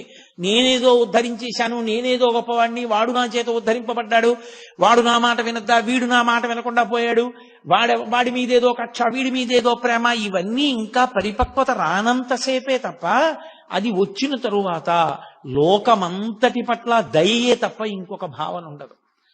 ఒకరితో సంగం ఉండదు, ఒకరితో ప్రీతి ఉండదు, ఒకరి పట్ల అప్రీతి ఉండదు. వీళ్ళు మా అమ్మ అందుకని ఏదో ప్రేమ, వీళ్ళు మా అమ్మ కాదు అందుకని వాళ్ళ మీద తక్కువ భావన, అలా ఏం ఉండవు. అన్నీ ఈశ్వరుడే. అందుకే స్వయంగా అలగమ్మ గారే వచ్చారు. ఒకసారి తిరుపతి వెళ్ళి అలగమ్మ గారు వచ్చారు. పాపం ఆవిడ ప్రారంధ కర్మ కష్టాలన్నీ అలగమ్మ గారికే వచ్చాయి. ఆ పెద్ద కొడుకు నాగస్వామి శరీరం వదిలిపెట్టేశాడు. ఆ చిన్నవాడు పాపం, ఆ పిల్లవాడు ఆ మూడో సంతానం, రెండోవాడు వెంకటరామన్ రమణ మహర్షి, మూడో పిల్లవాడు ఆ నాగసుందరం. ఆయన ఏదో ఒక దేవాలయంలో గుమాస్తాగా చేరి ఉన్న ఇల్లు కూడా అమ్మేసుకున్నారు. ఆ పిల్లవాడు కష్టపడి ఆ ఇంటినంతటినీ పోషిస్తుండేవాడు. ఏదో ఆవిడ తిరుపతి క్షేత్రానికి వచ్చి స్వామి దర్శనం చేసుకుని దగ్గరికి కదా అని అరుణాచలం వెళ్ళి ఈ పిల్లవాడిని చూసింది. చూసి ఎంతో ఏడిచింది. మొట్టమొదటిసారి వెళ్ళినప్పుడు ఎంత ఏడ్చిందో 2 రోజులు కొడుకుని వచ్చింది. చిత్రం ఏమిటో తెలుసా, పినతండ్రి కూడా గుర్తుపట్టలేదు. కానీ పెద్ద పెద్ద గోళ్లు పెరిగిపోయి ధూళిధూసరమైన శరీరంతో గోచి పెట్టుకుని ఒక బండ మీద వెల్లకిలా పడుకుని ఉన్నారు. అలగమ్మ గారు వెళ్ళేటప్పటికి రమణ మహర్షి చూడగానే గుర్తుపట్టింది అలగమ్మ గారు. ఎంత ఏడ్చిందో, అంత తల కొట్టుకుంటున్నా ఏడుస్తున్న స్వామి మాత్రం పరమ ఉదాసీనంగా అలాగే ఉన్నారు. ఏ ప్రకంపనలు లేవు ఆయనలో, ఏ భావస్పందనలు లేవు. చుట్టూ ఉన్న వాళ్ళు అయ్యో అమ్మంటోందంత ఏడుస్తోంది, కనీసం జవాబు చెప్పద్దా అన్నారు. ఆయన నోటితో మాట్లాడితే కదూ, ఓ కాగితం ఇమ్మని దాని మీద వ్రాశారు. కర్త ఎవరి ప్రారబ్ధానుసారం వారిని ఆడిస్తూ ఉంటాడు. మనం కావాలనుకున్నవి జరగాలని లేదు, జరగాలనుకున్న వాటిని మనం ఆపలేము. కాబట్టి ఏది ఎలా జరుగుతుందో దానిని అంగీకరించడమే సర్వ విధముల శ్రేయస్కరము. అదే మొట్టమొదటి ఉపదేశం. ఆయన జీవితంలో వ్రాతపూర్వకంగా కాని నోటితో కాని చేసిన మొట్టమొదటి ఉపదేశం అదే. కాగితం మీద వ్రాసి అలగమ్మ గారికి ఇచ్చారు. ఇక ఈ పిల్లవాడు రాడు, ఈ పిల్లవాడి యొక్క స్థాయి వేరని ఆమె స్థాయిలో ఆవిడ ఏమనుకుంటారు ఒక తల్లిగా, ఏమిటో కొడుకుని ఇంత కష్టపడ్డాను, పెంచాను, పెద్ద చేశాను, ఇలా అయిపోయాడు అనుకుని పాపం ఆవిడ వెళ్ళిపోయారు. ఆ తరువాతి కాలంలో మళ్ళీ ఆవిడికి ఇంకా జీవితం మీద విరక్తి వచ్చింది. విరక్తి రావడానికి కారణం కూడా భగవంతుడు అందుకే ఒక్కొక్కళ్ళకి ఒక్కొక్కటి ముందే ఇచ్చేస్తాడులా ఉంది. ఆవిడికి దక్షిణామూర్తి స్తోత్రం, వేదాంత స్తోత్రాలంటే ఇష్టం ఉండడం, ఎప్పుడూ వాటిని మననం చేయడం, ఆవిడికి కొన్ని వేల వేదాంత సంబంధమైన పాటలు నోటికొచ్చుట అలగమ్మ గారికి. అవన్నీ పాడుకుంటూ గడిపేవారు. ఆవిడ ప్రారంధం ఏమిటంటే ఆఖరికి ఆ మూడో కొడుకు నాగసుందరంకి పెళ్లి చేశారు. ఆ పెళ్లి చేస్తే పెద్దవాడు అసలు సంతానం లేకుండానే ఈయన శరీరం వదిలేశాడు నవయవ్వనంలో ఉండగా. ఇక మూడోవాడు పెళ్లి చేశారు, ఓ కొడుకు పుట్టాడు, భార్య చనిపోయింది. చనిపోతే పాపం ఆ చిన్న పిల్లవాడిని ఈయనేం పెంచగలడు, తీసుకెళ్లి మళ్ళీ పినతండ్రి గారి భార్య జానకి అమ్మాள் నెల్లియప్ప అయ్యర్ గారి భార్య జానకి అమ్మాళ్ళ గారికి ఇచ్చారు. ఆవిడ అప్పటికి వృద్ధురాలు అయిపోయింది. ఆవిడ ఏం పెంచగలదు పిల్లని. మళ్ళీ ఆ పిల్లాన్ని తీసుకెళ్లి ఆ పిల్లవాడి మేనత్త అలవేలుమంగ ఆఖరి పిల్ల, ఆ పిల్లకి ఇచ్చారు. ఆ పిల్ల ఏదో సాకుతోంది. ఎక్కడ చూసినా అప్పులు, తగిన ఉద్యోగమా లేదు, భార్య చచ్చిపోయింది, కొడుకునా ఎవరో పెంచుతున్నారు. అసలు ఎందుకు ఇంకా బతకాలనిపించింది ఆయనకి. ఈలోగా అలగమ్మ గారు మెల్లిగా కొడుకు దగ్గరికి వెళ్ళిపోయారు. ఇది ఒక విచిత్రమైన సంఘటన. భగవాన్ రమణుల జీవిత చరిత్ర మొత్తం మీద చాలా కాలం నాకు అనుమానం ఉండిపోయిన సందర్భం ఇదొక్కటే. ఆ తర్వాత నాకు పరమేశ్వరానుగ్రహం వల్ల యథార్థంగా చెప్పాలంటే రమణ మహర్షి ఒక వ్యక్తి రూపంలో అనుమానాన్ని తీర్చారు. అప్పటి వరకు నాకు ఇది ఎందుకు అలా జరిగింది అని అర్థమయ్యేది కాదు. అలగమ్మ గారు కొడుకు దగ్గరికి వెళ్ళిపోతానని చెప్పి అరుణాచలం వెళ్ళిపోయి అరుణాచలంలోనే ఒకరి ఇంట్లో ఉండేవారు. ఆవిడికి విరూపాక్ష గుహలోనే ఉండాలి కొడుకుతో అని కోరిక. కూతురు అలమేలమంగ అడిగిందమ్మా మా ఇంటికి వచ్చేసేయమ్మా మాతో ఉండమని. అయినా కూడా కొండ మీదకి వెళ్ళిపోయి సరే పెద్ద ఆవిడ ఉన్నంత కాలం ఉండదు, ఇంకా ఆవిడ కిందెందుకని ఆవిడ్ని కూడా విరూపాక్ష గుహకి తీసుకొచ్చేశారు. అది చిన్న గుహ, బయటకు చిన్న గదిలా ఉంటుంది, లోపల గుహ ఉంటుంది. అక్కడే ఈవిడే ఉండేవారు. అక్కడ ఈవిడిది ఆచారం సంప్రదాయం, తడి పొడి మడి మైల ఆచారము ఈవిడిది. ఆయనేమో అగ్నిహోత్రం, మహాజ్ఞాని, ఆయన అన్నిటికీ అతీతుడు. ఆయన దగ్గరికి వచ్చి ఒకప్పుడు ఒక వ్యక్తి ఏడిచాడు, నేను ఎన్ని కష్టాలు పడుతున్నానో నేను చేసిన పాపాలేనని.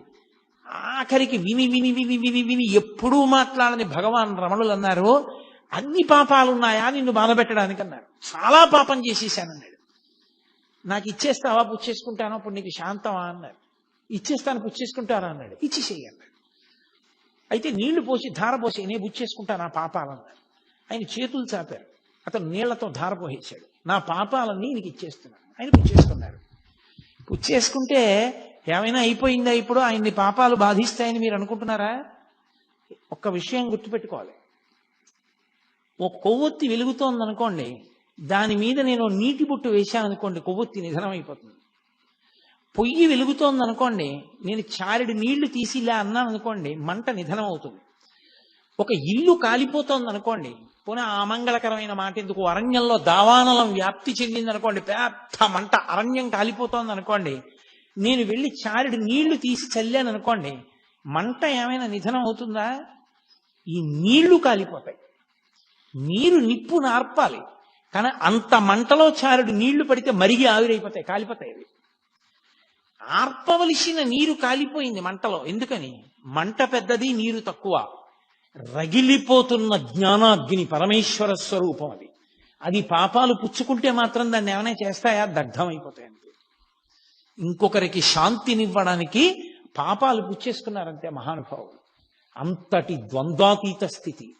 రమణుల పేరు చెప్తే చాలు గురువుల యొక్క అనుగ్రహం కలుగుతుంది, అరుణాచలేశ్వరుడి యొక్క అనుగ్రహం కలుగుతుంది.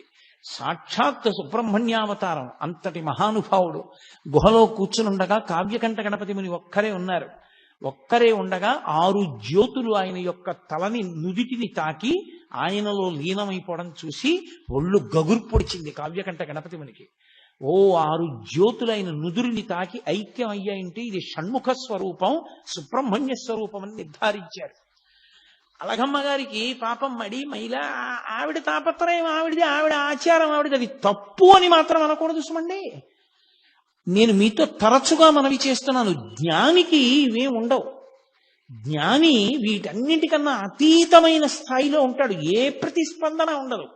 కానీ రమణ భగవానుల్ని చూసి మీరు కూడా అంటే మనం కూడా అలా ఉందాం అనుకుంటే తప్పు. ఆ స్థాయికి చేరకుండా అలా చేయకూడదు, చాలా పొరపాటు, అలా ఉండకూడదు.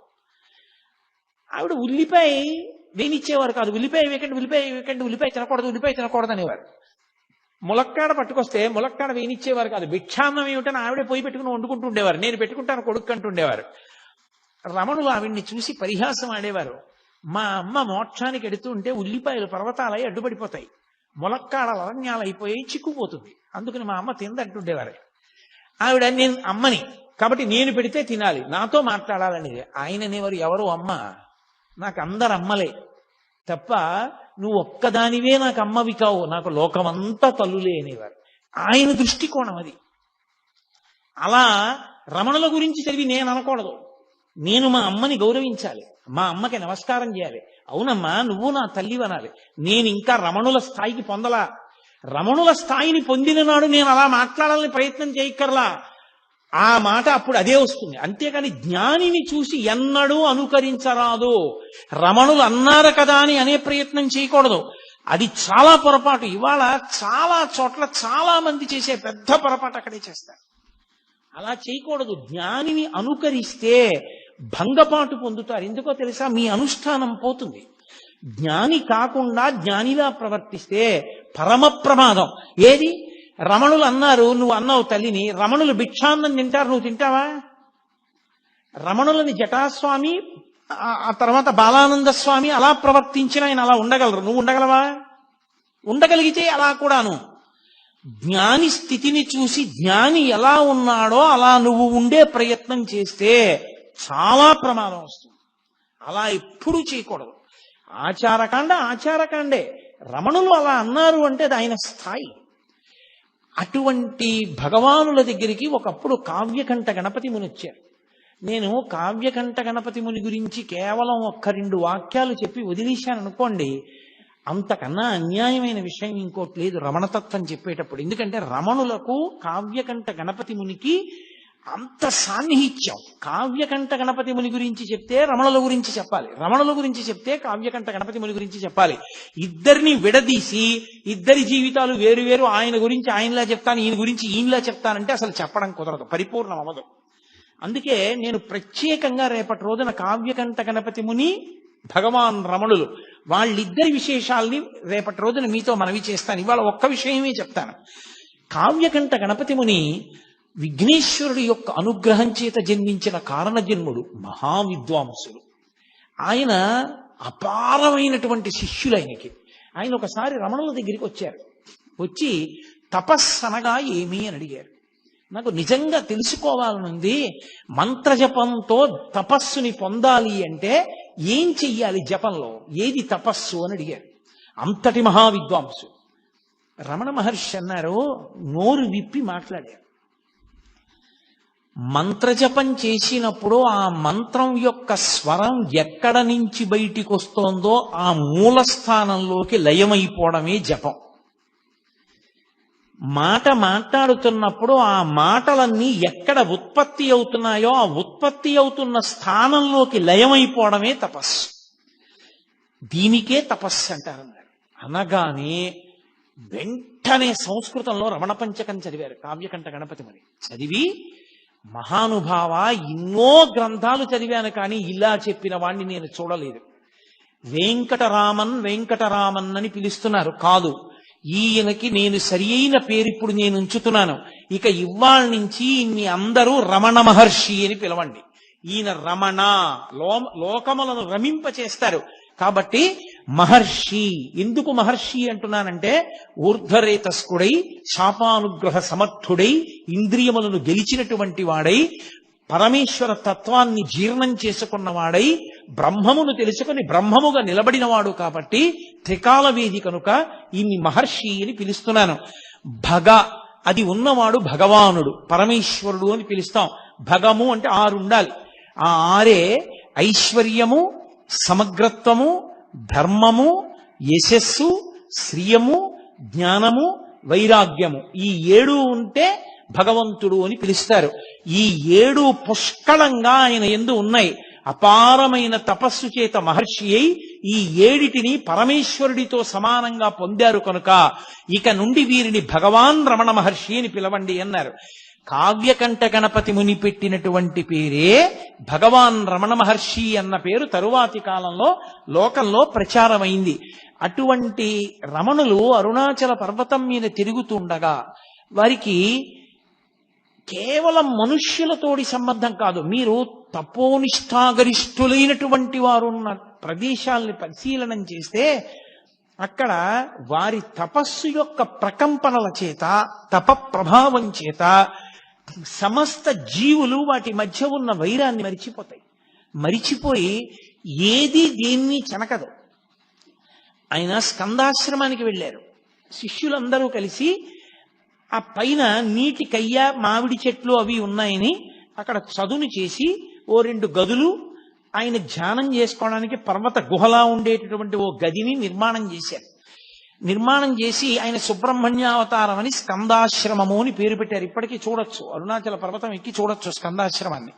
ఆ స్కందాశ్రమంలో ఆయన ఉండే రోజుల్లో ఒక పెద్ద పాము ఒకటి వెడుతోంది. అందరూ భయపడేవారు. ఆయన దాన్ని తేరిపారి చూస్తున్నారు. అది ముందు నడుస్తోంది, రమణులు వెనకాతల నడుస్తున్నారు. కావాలని కాదు, ఆయన మానాన ఆయన వెడుతున్నారు, అది ముందు వెడుతోంది. అది ఒక 2 రాళ్ల మధ్యలోకి వెళ్ళింది. వెళ్ళి కొంచెం ఇరుకున పడినట్టు అనిపించింది దానికి. ఆయన వెనకనే నడుస్తూ దగ్గరగా వచ్చారు. అదొక్కసారి తలెత్తి పడగ విప్పింది. ఆయన దాని కళ్ళల్లోకి అలా చూశారు. అది పడగ వాల్చేసి ఆయన పాదాల దగ్గరికి వచ్చింది. అది అప్పటి నుంచి రమణ మహర్షి శరీరం మీద ఎక్కి తిరిగే ప్రయత్నం చేస్తుండేది. అది ఆయన కాళ్ళు పట్టుకుని కాళ్ళు ఎక్కాలని చూసేది. ఏది? ఒక భయంకరమైన సర్పం. ఆయన దగ్గరకు వస్తే సమస్త ప్రాణులు శాంతి పొందేవి. ఆయన సోఫాలో కూర్చుని ఉండగా ఒక ఆయన 2 చిరుతపులి పిల్లల్ని తీసుకొచ్చాడు. అవి అకస్మాత్తుగా ఎగిరి సోఫా మీదకి ఎక్కితే 2 చిరుతపులి పిల్లలు ఏమవుతాయో అనుకున్నారు. ఆయన రెండిటిని దగ్గరికి తీసుకుని 2 చిరుతపులి పిల్లల మీద చేతులు వేశారు. అవి పిల్లి పిల్లల్లా కళ్ళు మూసుకుని ఆయన తొడ మీద తలలు పెట్టుకు పడుకున్నాయి.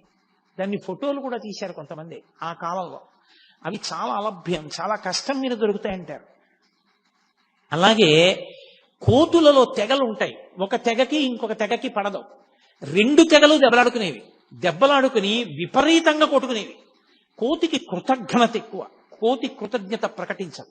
అది దాని లక్షణం. దాని లక్షణాల్లో ఒకటి కోతికి. అది 2 తెగలు దెబ్బలాడుకుని రమణులు విరూపాక్ష గుహ బయట ఉండగా వచ్చేవి. వచ్చి చెట్ల మీద కూర్చుని ఇటువైపు కొన్ని వేల కోతులు, అటు కొన్ని వేల కోతులు కూర్చుని కిచకిచలాడుతూ దీని రాజు దాని రాజు పరస్పరం చాడీలు చెప్పుకునేవి. ఇటు తిప్పి వినేవారు, ఇటు తిప్పి వినేవారు. ఆఖరికి మీరు ఇలా దెబ్బలాడుకోకూడదు, నీ తప్పే, క్షమార్పణ చెప్పు, వెళ్ళిపోండి అంటే అది కిచకిచలాడి వెళ్ళిపోయేది. ఆయనకి ఎలా అర్థమయ్యేది? కోతి కిచకిచలాడితే ఆయనకి ఎలా తెలుసు అన్ని వేల కోతులు తీర్పుగా ఆయన దగ్గరికి ఎందుకు వస్తాయి? అంటే మనిషి యొక్క మనసులో ఉన్న భావాలు అర్థం చేసుకోవడానికి భాష ఏమో కానీ ఆ మనసు కూడా భావాన్ని ఏ ఆత్మ ప్రకాశం వల్ల పొందుతుందో ఆ ఆత్మగా నిలబడగలిగిన వాడికి ఎదుటి ఆత్మలోని భావనలు ఎందుకు తెలుసుకోలేడు? అందుకని ఆయనకి ఇంకా భాషతో సంబంధం ఉండేది కాదు. ఒకప్పుడు ఆయన ఆశ్రమంలో ఉన్నప్పుడు నేపాల్ దేశం నుంచి ఆ రాజుగారి యొక్క సామంతరాజు వచ్చాడు. వచ్చి నేను రమణ మహర్షితో మాట్లాడాలన్నాడు. నీకు తమిళం వచ్చా అన్నారు. తమిళం రాదు, గోర్ఖా భాష మాట్లాడతాడు ఆయన. గోర్ఖా భాష మహర్షికి రాదన్నారు. నేను మాట్లాడతానన్నాడు. రమణ మహర్షి వచ్చి సోఫాలో కూర్చున్నారు. ఈయన వెళ్ళి గోర్ఖా భాషలో ఏవేవేవో అడిగాడు. ఆయన కళ్ళల్లోకి అలా చూశారు ఒక 5 నిమిషాలు. మహానుభావ, చాలా సంతోషం, నాకు అంతా అర్థమైపోయింది, వెళ్ళిపోయాడు. వాళ్ళ రాజుగారికి చెప్పాడు. వాళ్ళ రాజుగారు వచ్చి వీరికి అన్నీ అర్థమైపోయాడు, మీరు చెప్పినవన్నీ గోర్ఖా భాషలో ఈయనకి చెప్పినవన్నీ మాకు చెప్పాడని చెప్తుంటే హాల్లో ఉన్న వాళ్ళందరూ నవ్వారు. రమణ మహర్షి గోర్ఖా భాషలో ఇవన్నీ చెప్పడం ఏమిటి? ఆయన చూశారంతే అర్థమైపోయేది. అటువంటి మహాజ్ఞాని, పరమేశ్వర స్థాయిని పొందినటువంటి మహానుభావుడు, పరమేశ్వరుడైనటువంటి స్థితి అయింది. అందుకే ఒకానొకప్పుడు ఒక తెగకంతటికి రాజుగా ఉంది కొంతకాలం ఒక పెద్ద కోతి. దాన్ని తరిమేసాయి కోతులన్నీ, దానికి పదవి పోయింది. 2 అనుచరులు మాత్రం పాపం పాతరాజుగారన్న బెంగతో ఎప్పుడూ అనుసరించి వస్తుండేవి. దానికి ప్రాణోత్క్రమణం అయిపోయే సమయం ఆసన్నమైంది. అది వచ్చి విరూపాక్ష గుహ ముందు తిరుగుతోంది. రమణ మహర్షి చూసి జాలేసి దాన్ని ఇలా 2 చేతులతో ఎత్తి తీసుకెళ్లి ఒళ్ళో పడుకోబెట్టుకున్నారు. దానికి మెడవాలిపై పళ్ళు గిటకరిస్తుంటే దాన్ని ఇటు తొడమించి బరువుకిటు తిప్పుకుంటుంటే దాని పళ్ళు ఆయన శరీరం మీద గీరుకుని మచ్చలు పడ్డాయి. అది ఆయన తొడ మీదే ప్రాణం వదిలింది. ఇది సిద్ధపురుషుడు, అందుకనే అరుణాచల పర్వతం మీద తిరిగి ఇది ఇలా శరీరం విడిచిపెట్టింది, దీనికి విభూతి అలంకారం చేసి బొట్టు పెట్టి దీన్ని తీసుకెళ్లి గొయ్యి తీసి కర్పూరం వేసి ఖననం చెయ్యండి అని ఒక సన్యాసిని ఖననం చేయించినట్టు ఖననం చేయించారు. ఒక కుక్క ఉండేది, అది దేవదాసి ఇంటికెళ్ళి పలహారం చేసేది. దేవాలయ ప్రసాదం అన్నం తినేది. దేవాలయంలో పడుకునేది. ప్రతిరోజు వచ్చి రమణ మహర్షులు ఉన్నటువంటి విరూపాక్ష గుహ ముందు నమస్కారం చేసి వెళ్ళిపోయేది. అది శరీరం విడిచిపెట్టినప్పుడు అలాగే చేయించారు. ఆయన దగ్గరికి ఎన్ని ప్రాణులో ఒక కుంటి కోతి ఒకటి ఉండేది. అది ఆయన అన్నం తింటుంటే అది అన్నం తినేది. అది వచ్చేది, ఒక గిన్నెలో దానికి అన్నం పెట్టేవారు. ఆయన తినడం మొదలెట్టితే అది తినడం మొదలెట్టేది. కోతికి నిలకడ ఉండదు, అటు ఇటు నడిచి పరిగెట్టి పోసేస్తుంది. ఒక మెతుకు కింద పోయకుండా తినేది. ఒక రోజున అన్నం కింద పడేసింది. అది ఏమి ఇవాళ నీ బుద్ధి ఇలా తయారైంది, అన్నం కింద పడేశావు అన్నారు ఆయన. దానికి కోపం వచ్చి రమణ మహర్షి కంటి మీద కొట్టింది. ఆయన నువ్వు నా దగ్గరికి రావద్దన్నారు. అది ఏడుస్తూ వచ్చి ఒక వారం రోజులు పోయిన తర్వాత అన్నం తినడం మానేసి బతిమాలుకుంది ఆయన కాళ్ళ దగ్గర కూర్చుని, నన్ను మళ్ళీ మీ ఒళ్ళోకి తీసుకోండి, నాకు అన్నం పెట్టండి అని. ఆయన అన్నం పెడితే అది కలిసి అన్నం తినేది. అది ఒకానొకప్పుడు కోతులందరికీ రాజు అయింది. ఆయన అన్నారు నోటితో, నువ్వు ఒకనాడు రాజు అవ్వాలే కోతులకి అన్నారు. అది నిజంగా రాజు అయింది. వాళ్ళు ఎన్నుకుంటారట కోతుల జాతుల్లో కూడా. ఎందుకని అది వచ్చి భగవాన్కి స్కందాశ్రమంలో ఉండగా వచ్చి నమస్కారం పెట్టుకుంది. నమస్కారం పెట్టుకుంటే ఆయన అన్నారు, అన్నం తినన్నారు. అంటే అది తిననని చెప్పి సంజ్ఞ చేసి వెళ్ళి చెట్టు మీద కూర్చుంది. 20 రాణులు. వానర జాతిలో ఏంటంటే అంతవరకు ప్రభువుగా ఉన్నవాడి రాణులు కొత్త ప్రభువుకి రాణులు అయిపోతారు. అందుకని అది రాణులతో కూర్చునుంది. అందుకని అక్కడ అన్నం తింది. ఆ తర్వాత ఇన్ని ప్రాణులు, ఒక ప్రాణి కాదు. ఆ కూరలవ్వ అని ఒక ఆవిడ ఉండేది. ఆవిడ పాపం ఆకుకూరలు తెచ్చి ఉడికించి రమణ మహర్షికి పెడుతూ ఉండేది అరుణాచల పర్వతం మీద ఉన్నప్పుడు. ఆవిడ మహాతల్లి లక్ష్మి అనేటటువంటి ఒక ఆవు రూపంలో పుట్టి ఆశ్రమానికి వచ్చింది. మహర్షి చెప్తూ ఉండేవారు, ఈవిడ కూరలవ్వ ఇప్పుడు లక్ష్మి అన్న గోవుగా వచ్చిందని చెప్పేవారు. దానికి ఎంత స్వాతంత్రం! అది తిన్నగా రమణ మహర్షి దగ్గరికి వచ్చేది. ఆయన కౌపీనం ఒకటే పెట్టుకుని కూర్చుని ఉండేవారు. ఆయన ఒళ్ళంతా నాకేసేది. నాకేస్తే నాలుక గరుగ్గా ఉంటుందేమో, ఆయన ఒళ్ళు ఎర్రగా అయిపోయేది. ఎర్రగా అయిపోయిన తర్వాత వెళ్ళిపోయేది. ఆయన హాల్లో కూర్చుని ఉంటే వచ్చి ఆయనకి రోజు ప్రదక్షిణం చేసి, అది రాత్రి పడుకోవడానికి వెళ్ళిపోయే ముందు ఆయనకి ప్రదక్షిణం చేసి నమస్కారం చేసి వెళ్ళిపోయేది. గోశాల కట్టారు. గోశాల కడితే గోశాలలోకి ఆ ఆవుని పంపిస్తున్నారు. అది వెళ్ళలేదు. ఎంత తోసినా వెళ్ళలేదు. అది అందరినీ తప్పించుకుని పరిగెత్తుకుంటూ హాల్లోకి వచ్చి రమణ మహర్షి ముందు నించుంది. ఆయనకు అర్థమైంది, ఓ నేను గృహప్రవేశం చేస్తున్నాను గోశాలలోకి, మీరు లేకపోతే ఎలా రమ్మంటోందని. ఆయన లేచి వచ్చారు. ఎందుకు దాన్ని అలా ఇబ్బంది పెడతారు, అది నేను వచ్చాక గృహప్రవేశం చేస్తానంటోందన్నారు. అప్పుడు భగవానులతో కలిసి అది గృహప్రవేశం చేసింది. దానికి అంత చేరిక, ఎంతమందిలో ఉన్నా సరే అది టీవీగా నడిచి వచ్చి రమణ మహర్షి దగ్గరికి వచ్చి ఆయన్ని నాకేసి ఆయనకి ప్రదక్షిణం చేసి నమస్కారం చేసి వెళ్ళిపోయేది. ఆఖరణ దానికి ప్రాణం పోయేటప్పుడు కూడా అలాగే ఉగ్గపట్టుకుంది ప్రాణాలు. రమణ మహర్షి వెళ్ళి దగ్గర కూర్చుని ఒళ్ళో తల పెట్టుకుని, ఏమ్మా బాధగా ఉందా లక్ష్మి అని ఒళ్ళు నిమురుతుంటే ఆయన వంకే చూస్తూ ప్రాణం వదిలేసింది. ఇప్పటికీ రమణ మహర్షి ఆశ్రమంలో సమాధులుంటాయి. వెనక్కి వెళ్ళి చూస్తే అందులో ఆ లక్ష్మి గోవు అని ఆవు బొమ్మేసి సమాధి ఉంటుంది. అది ఒక సిద్ధయోగి చిట్ట చివరికి ఇలా వచ్చి ఒక గోవు రూపంలో సేవించిందని ఆయన దానికి సన్యాసిని ఎలా పూడుస్తారో అలా ఖననం చేసి సమాధి నిర్మాణం చేశారు. అలా ఒక కాకి ఒక గ్రద్ద పొడిస్తే వచ్చి రమణ మహర్షి దగ్గర పడిపోయింది. ఆయన దాన్ని ఒళ్ళో పెట్టుకునేవారు. అది అలా వారం రోజులు ఉండి ఆయన ఒళ్ళోనే పడుకుని ఒళ్ళోనే ఉండి ఒళ్ళోనే వదిలిపెట్టేసింది ప్రాణం. ఉడతలో పరిగెడుతూ ఆయన దగ్గరికి వచ్చి ఆయన ఒంటి మీద ఆడుకుంటూ ఉండేవి. ఆయన జీడిపప్పు తెచ్చి చేతిలో పట్టుకుంటే తినమంటే తినేవి కావు. ఉడతలన్నీ వచ్చి చుట్టూ చేరితే ఆయన ఒక్కొక్క జీడిపప్పు పెడితే ఈ ఉడతలన్నీ తింటూ ఉండేవి. పాము వచ్చి పడగపట్టి నించునేది. నెమలు వచ్చి అక్కడ నించునేది. నెమలి పావుని కొట్టేది కాదు, పావు నెమల్ని చూసి భయపడేది కాదు. అన్ని ఉడతలు ఆయన ఒంటి మీద తిరుగుతూ ఆడుకుంటూ ఉండేవి.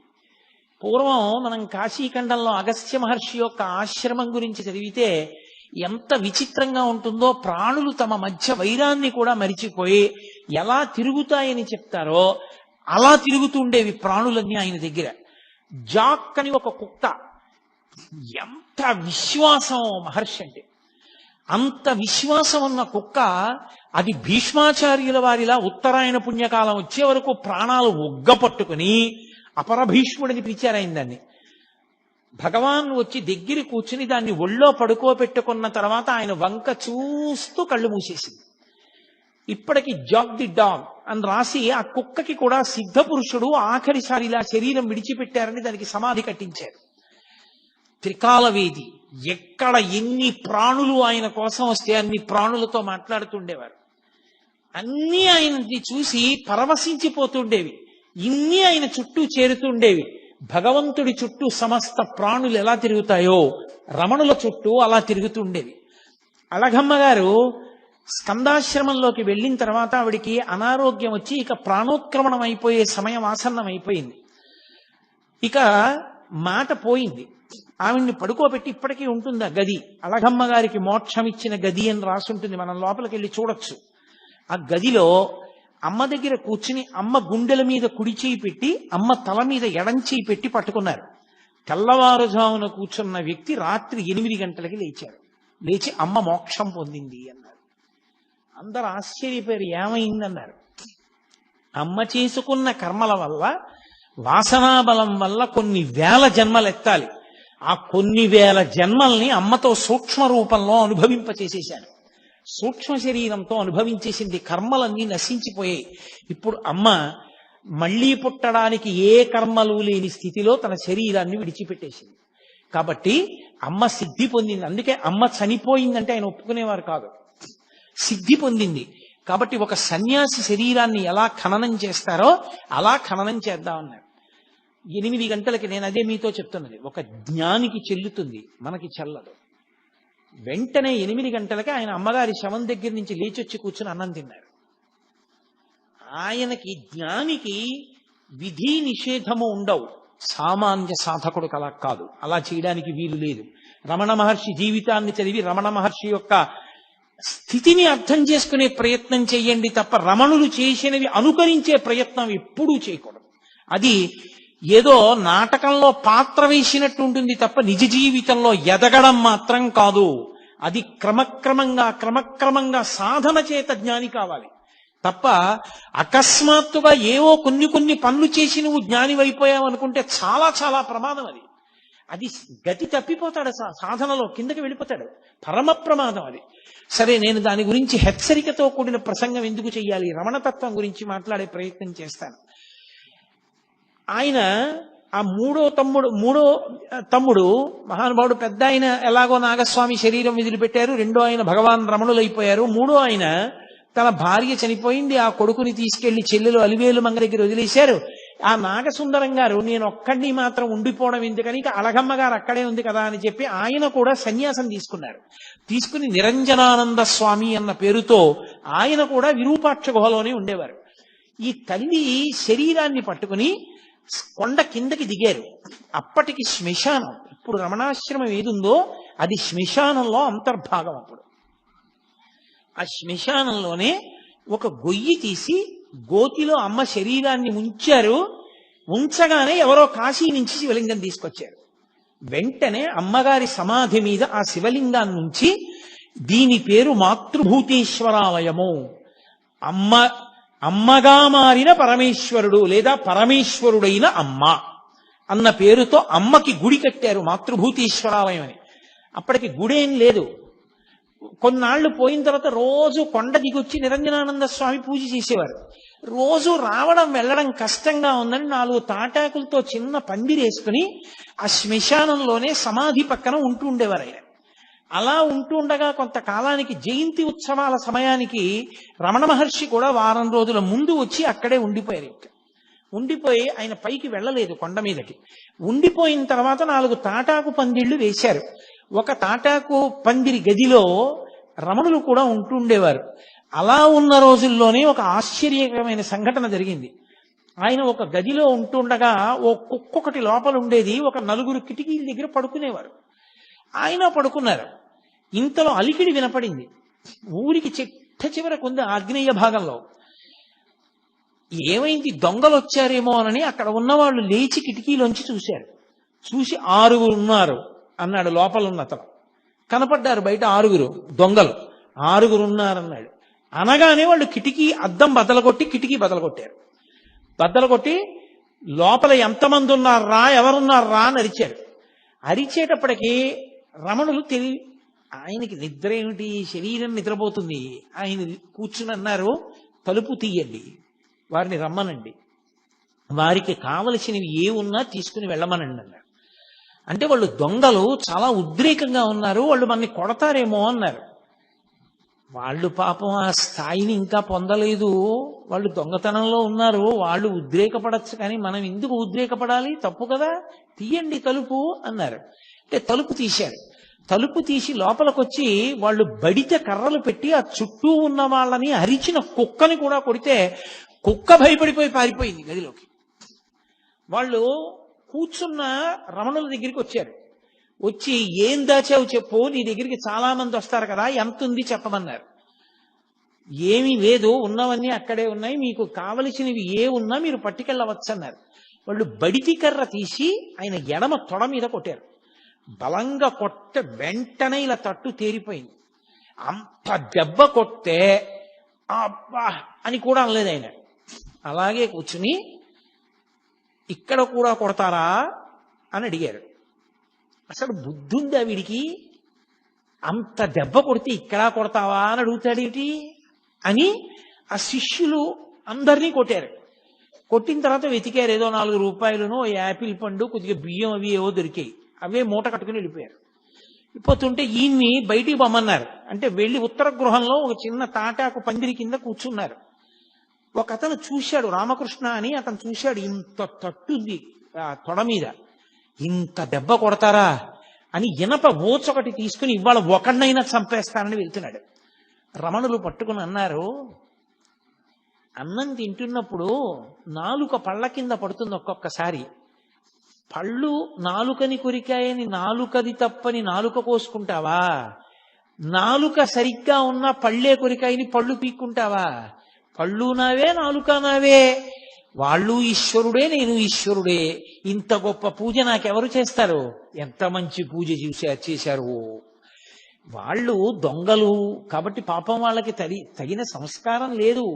వాళ్ళు ప్రవర్తించినట్లుగా మనం ఎందుకు ప్రవర్తించడం? తప్పు అలా చేయకూడదు, ఊరుకోండి అన్నారు. వాళ్ళు వెళ్ళిపోయారు. మరునాడు ఈ విషయం కర్ణాకర్ణిగా పోలీసులకి తెలిసి పోలీసులు వచ్చారు. కనీసం కొట్టారని దెబ్బ కానీ ఏమీ చూపించలేదు మహర్షి. తన దొంగలు పట్టుబడ్డారు, వాళ్ళని జైల్లో పెట్టారు. తర్వాత నేను మీతో ఎందుకు మనవి చేస్తున్నానంటే, నిద్దట్లో దొంగలు వచ్చారు, కర్రలు పెట్టి కొడుతున్నారు అంటే ఎవరైనా ఎంత ప్రతిస్పందించాలి? అప్పుడు కూడా ఆయనది ఉదాసీనమే, అదే స్థాయి, అంతే ప్రేమ. అమ్మని పిల్లాడు పిలిచి ఎవరితోనో మాట్లాడుతుంటే అమ్మ పలకలేదని కోపం వచ్చి చెళ్ళని చంపకాయ కొడితే ఏమిటది అని ఊరుకున్న అమ్మలా, పిల్లవాడికి తెలియదని క్షమించేసిన తల్లిలా, క్షమించేయడమే తప్ప కనీసం దొంగల మీద ఒక చిన్న కంప్లైంట్ ఇవ్వలేదు. ఎప్పుడూ ఆయన అసలు మళ్ళీ ఆ సందర్భాన్ని స్మరించలేదు. అటువంటి మహానుభావుడు మెల్లిగా ఏదో ఆశ్రమం అలా తాటాకు పందిళ్ళు, గదులు, మెల్లిగా ఏదో సిమెంటుతో కట్టినటువంటి గోడలు, గదులు ప్రారంభమయ్యాయి. సూర్య నాగమ్మ గారు, నేను ఈ మిగిలిన ఉపన్యాసాల్లో ఎక్కడో దాని గురించి స్పృశిస్తాను తప్పకుండా. ఒకానొకప్పుడు హఠాత్తుగా రమణుల యొక్క శిల్పమూర్తిని తెప్పించారు. ఆవిడ తెల్లబోయారు సూర్యనాగమ్మ గారు. ఇదెందుకు ఈ శిల్పం అన్నారు. ఏమో ఇక శిల్పం అవసరం వచ్చిందేమో అన్నారు. ఇచ్చమ్మాళ్ళని ఒక మహాతల్లి, పరమభక్తురాలు, ఆవిడ వెళ్ళిపోయింది, శరీరం వదిలేసింది. ఆవిడ ఎక్కడో శరీరం వదులుతుంటే ఇక్కడ అకస్మాత్తుగా ఆయన మౌనంలోకి వెళ్ళిపోయి ఒళ్ళంతా కాంతిపుంజం అయిపోయింది. 2.5 గంటల తర్వాత కాంతి ఆయన వదిలి ఆయన బహిర్ముఖులయ్యారు. ఖచ్చితంగా ఎన్ని గంటలకు ఆయన్ని కాంతిపుంజం పట్టుకుందో, ఆయన మౌనంలోకి వెళ్ళిపోయారో, ఖచ్చితంగా ఆ సమయానికే ఇచ్చమ్మాళ్ళు అక్కడ శరీరం వదిలేసింది. పరమ భక్తురాలు ఆవిడ. ఆయన దగ్గరికి వచ్చి చెప్పారు వాళ్ళు, ఇచ్చమ్మాళ్ళు వెళ్ళిపోయిందని. తెలుసు ఇచ్చమ్మాళ్ళు వెళ్ళిపోయింది అని ఆయన అన్నారు. ఆవిడికి సమయం ఆసన్నమైంది, దీనికి ఇప్పుడు అన్నారు. అది మొట్టమొదటి మాట అవతార పరిసమాప్తికి. అందరూ హడిలిపోయారు, ఏమిటి ఇలా అంటున్నారని. తరువాతి కాలంలో మెల్లగా సర్కోమా పొడసూపింది. ఎడమ చేతి మోచేతి పైన ఒక చిన్న గడ్డలా ఒకటి వచ్చింది. వచ్చి అది మెల్లిగా పెద్దదై అది బద్దలై అందులోంచి నెత్తురు కారడం మొదలుపెట్టింది. ఇంత నెత్తురు కారిపోతోంది, నీరసపడిపోతున్నారు రోజు రోజుకి అని చుట్టూ ఉన్న వాళ్ళందరూ బెంగ పెట్టుకున్నారు. ఆకులు తీసుకొచ్చారు, పసర్లు పిండారు, రేడియం సూదులు తీసుకొచ్చారు, సూదులు గుచ్చి కట్టు కట్టారు. అందరూ ఆయన దగ్గరికి వెళ్ళి, భగవాన్ మీకు పుండు పుట్టిందా అనేవారు. ఆయన అనేవారు, నాకు పుండు పుట్టలేదు, పుండుకి పుండు పుట్టింది అనేవారు. ఈ శరీరమే పుండు, సుఖ దుఃఖములు అనుభవించడానికి వచ్చింది, ఈ పుండుకో పుండు పుట్టింది అనేవారు. అది అలా నెత్తురు కారిపోతుండేది. ఆఖరికి దానికి ఆపరేషన్ చేశారు. ఆపరేషన్ చేసి పుండు తీసేశారు. మళ్ళీ అది సెలవేసుకొచ్చి మళ్ళీ పుండు మీద ఇంకో పుండు వచ్చింది. అది అలా నెత్తురు కారుతూనే ఉండేది. అది విపరీతమైన పోటుట సర్కోమా. ఎవరైనా వచ్చి భగవాన్ అంత నెత్తురు కారుతోందంటే ఆయన అనేవారు, ఇది శమంతకమణి, ఎంత ఎర్ర బంగారం పెడుతోందో చూశారా అనేవారు. ఒకానొక సందర్భంలో జలగతో కరిపించారు. అది నెత్తురు తాగేస్తుంది, చెడు నెత్తురని. అవి విడిచిపెట్టలేదు, తాగి అలాగే స్తబ్దుగా ఉండిపోయాయి. ఏమిటి జలగలు అలా ఉండిపోయాయి అన్నారు ఎవరో.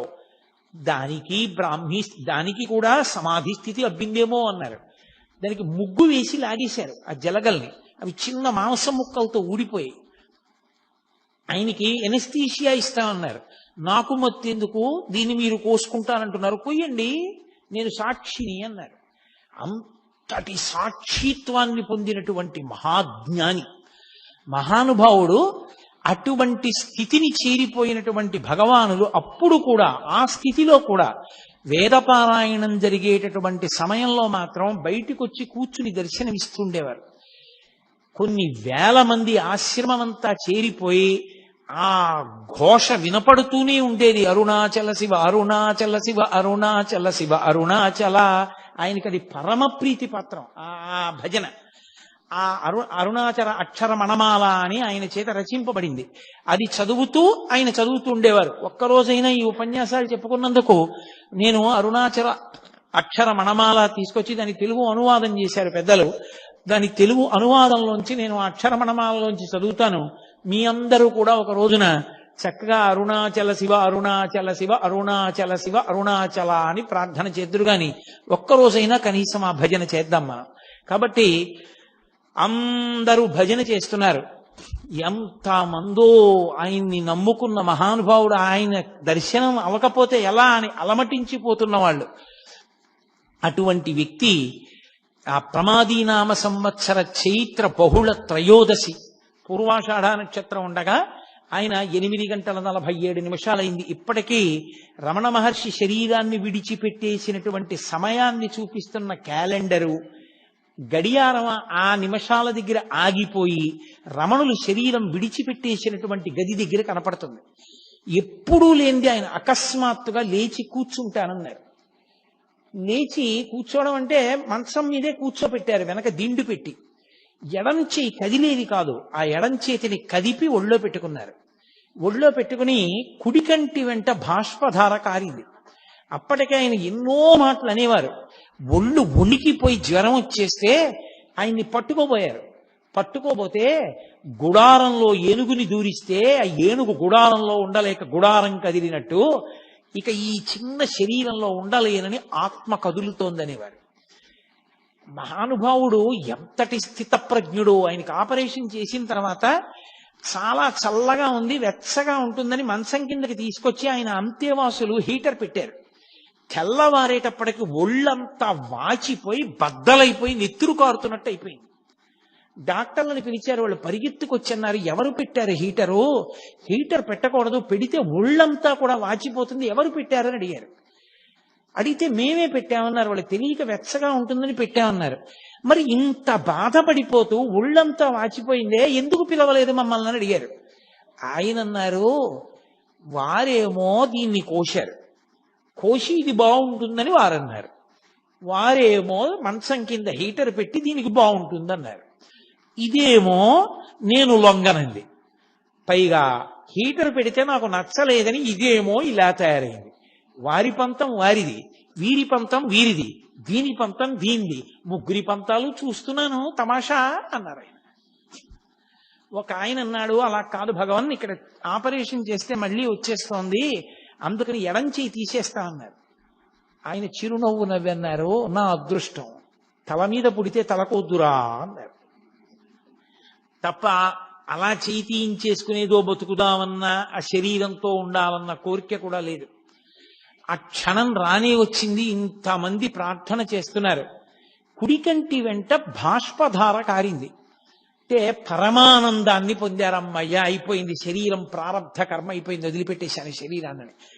కొన్ని వేల మంది చూస్తూ ఉండగా ఆ అరుణాచల క్షేత్రంలో ఆ ఊళ్ళో వాళ్ళు కూడా చూస్తుండగా ఆయనలోంచి ఒక జ్యోతి బయటికి వెళ్ళి నిలబడింది రమణాశ్రమంలో పైన.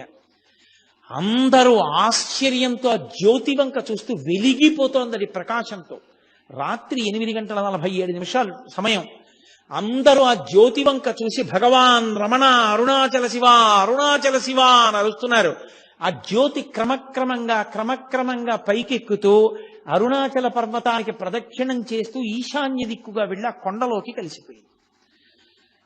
అంతే, అక్కడతో భగవాన్ రమణుల యొక్క శరీరం విడిచిపెట్టేశారు. విభూతి రాశారు, చందనం అలదారు, ఇంత అభిషేకమో చేశారు. అమ్మగారికి కట్టినటువంటి మాతృభూతేశ్వరాలయం పక్కనే పెద్ద గుంత తవ్వి కర్పూరాదులు వేసి ఆయన శరీరాన్ని అందులో పెట్టి మట్టి కప్పి ఆ పైన శివలింగాన్ని ఉంచారు. ఇప్పటికీ ప్రతిరోజు ఆ శివలింగం దగ్గర వేద పఠనం చేసి అభిషేకం చేసి అత్యద్భుతమైన అలంకారం చేస్తారు.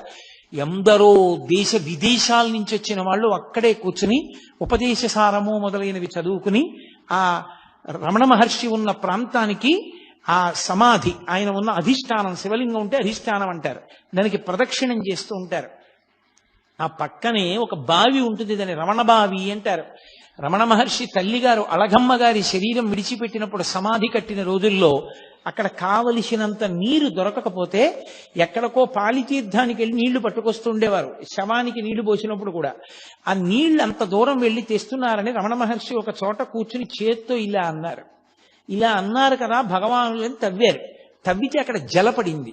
ఇప్పటికీ ఇది తిరువన్నామలై అంతా ఎండిపోతుంది, కానీ ఆ నూతిలో నీళ్లు మాత్రం ఎప్పుడూ ఎండవు. దాన్ని రమణబావి అని పిలుస్తారు. దాన్ని అఘశమన తీర్థము అని పిలుస్తారు. అఘములంటే పాపములు, పాపములను శమింపచేయగలిగిన తీర్థము రమణ తీర్థము, అఘశమన తీర్థము. రమణులు ఉన్నంత కాలం కూడా ఆ అందులో ఉన్నటువంటి తీర్థంతోటే మాతృభూతేశ్వరాలయంలో అర్చనలన్నీ జరుగుతూ ఉండేవి. మహానుభావుడు పుట్టినప్పుడు కనులు లేని కబోది ఒక జ్యోతి పుట్టిందిరా, వెలిగిపోతోంది పురుటి గదిలో అంది. మీతో మనవి చేశాను నేను మొదటి రోజున. ఆయన ఆఖరణ శరీరం విడిచిపెట్టినప్పుడు కొన్ని లక్షల మంది ప్రత్యక్షంగా జ్యోతి పైకెక్కి అరుణాచల పర్వతంలో, అరుణాచల శిఖరంలో కలిసిపోవడాన్ని చూశారు.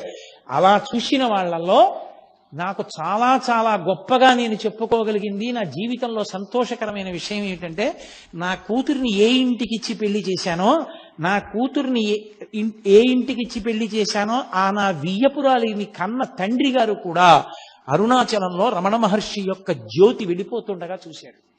చూసి ఆ రోజుల్లో ఆయన అదేమిటి జ్యోతి వెడుతోంది, రమణులకు ఏమైనా అయిందా అన్నారు. ఆ జ్యోతిని చూసి తిరువన్నామలై అంతా పరిగెత్తింది రమణాశ్రమానికి. ఏమైంది రమణులకని. ఆ జ్యోతి రూపంలో ఆయన వెళ్ళిపోయారు.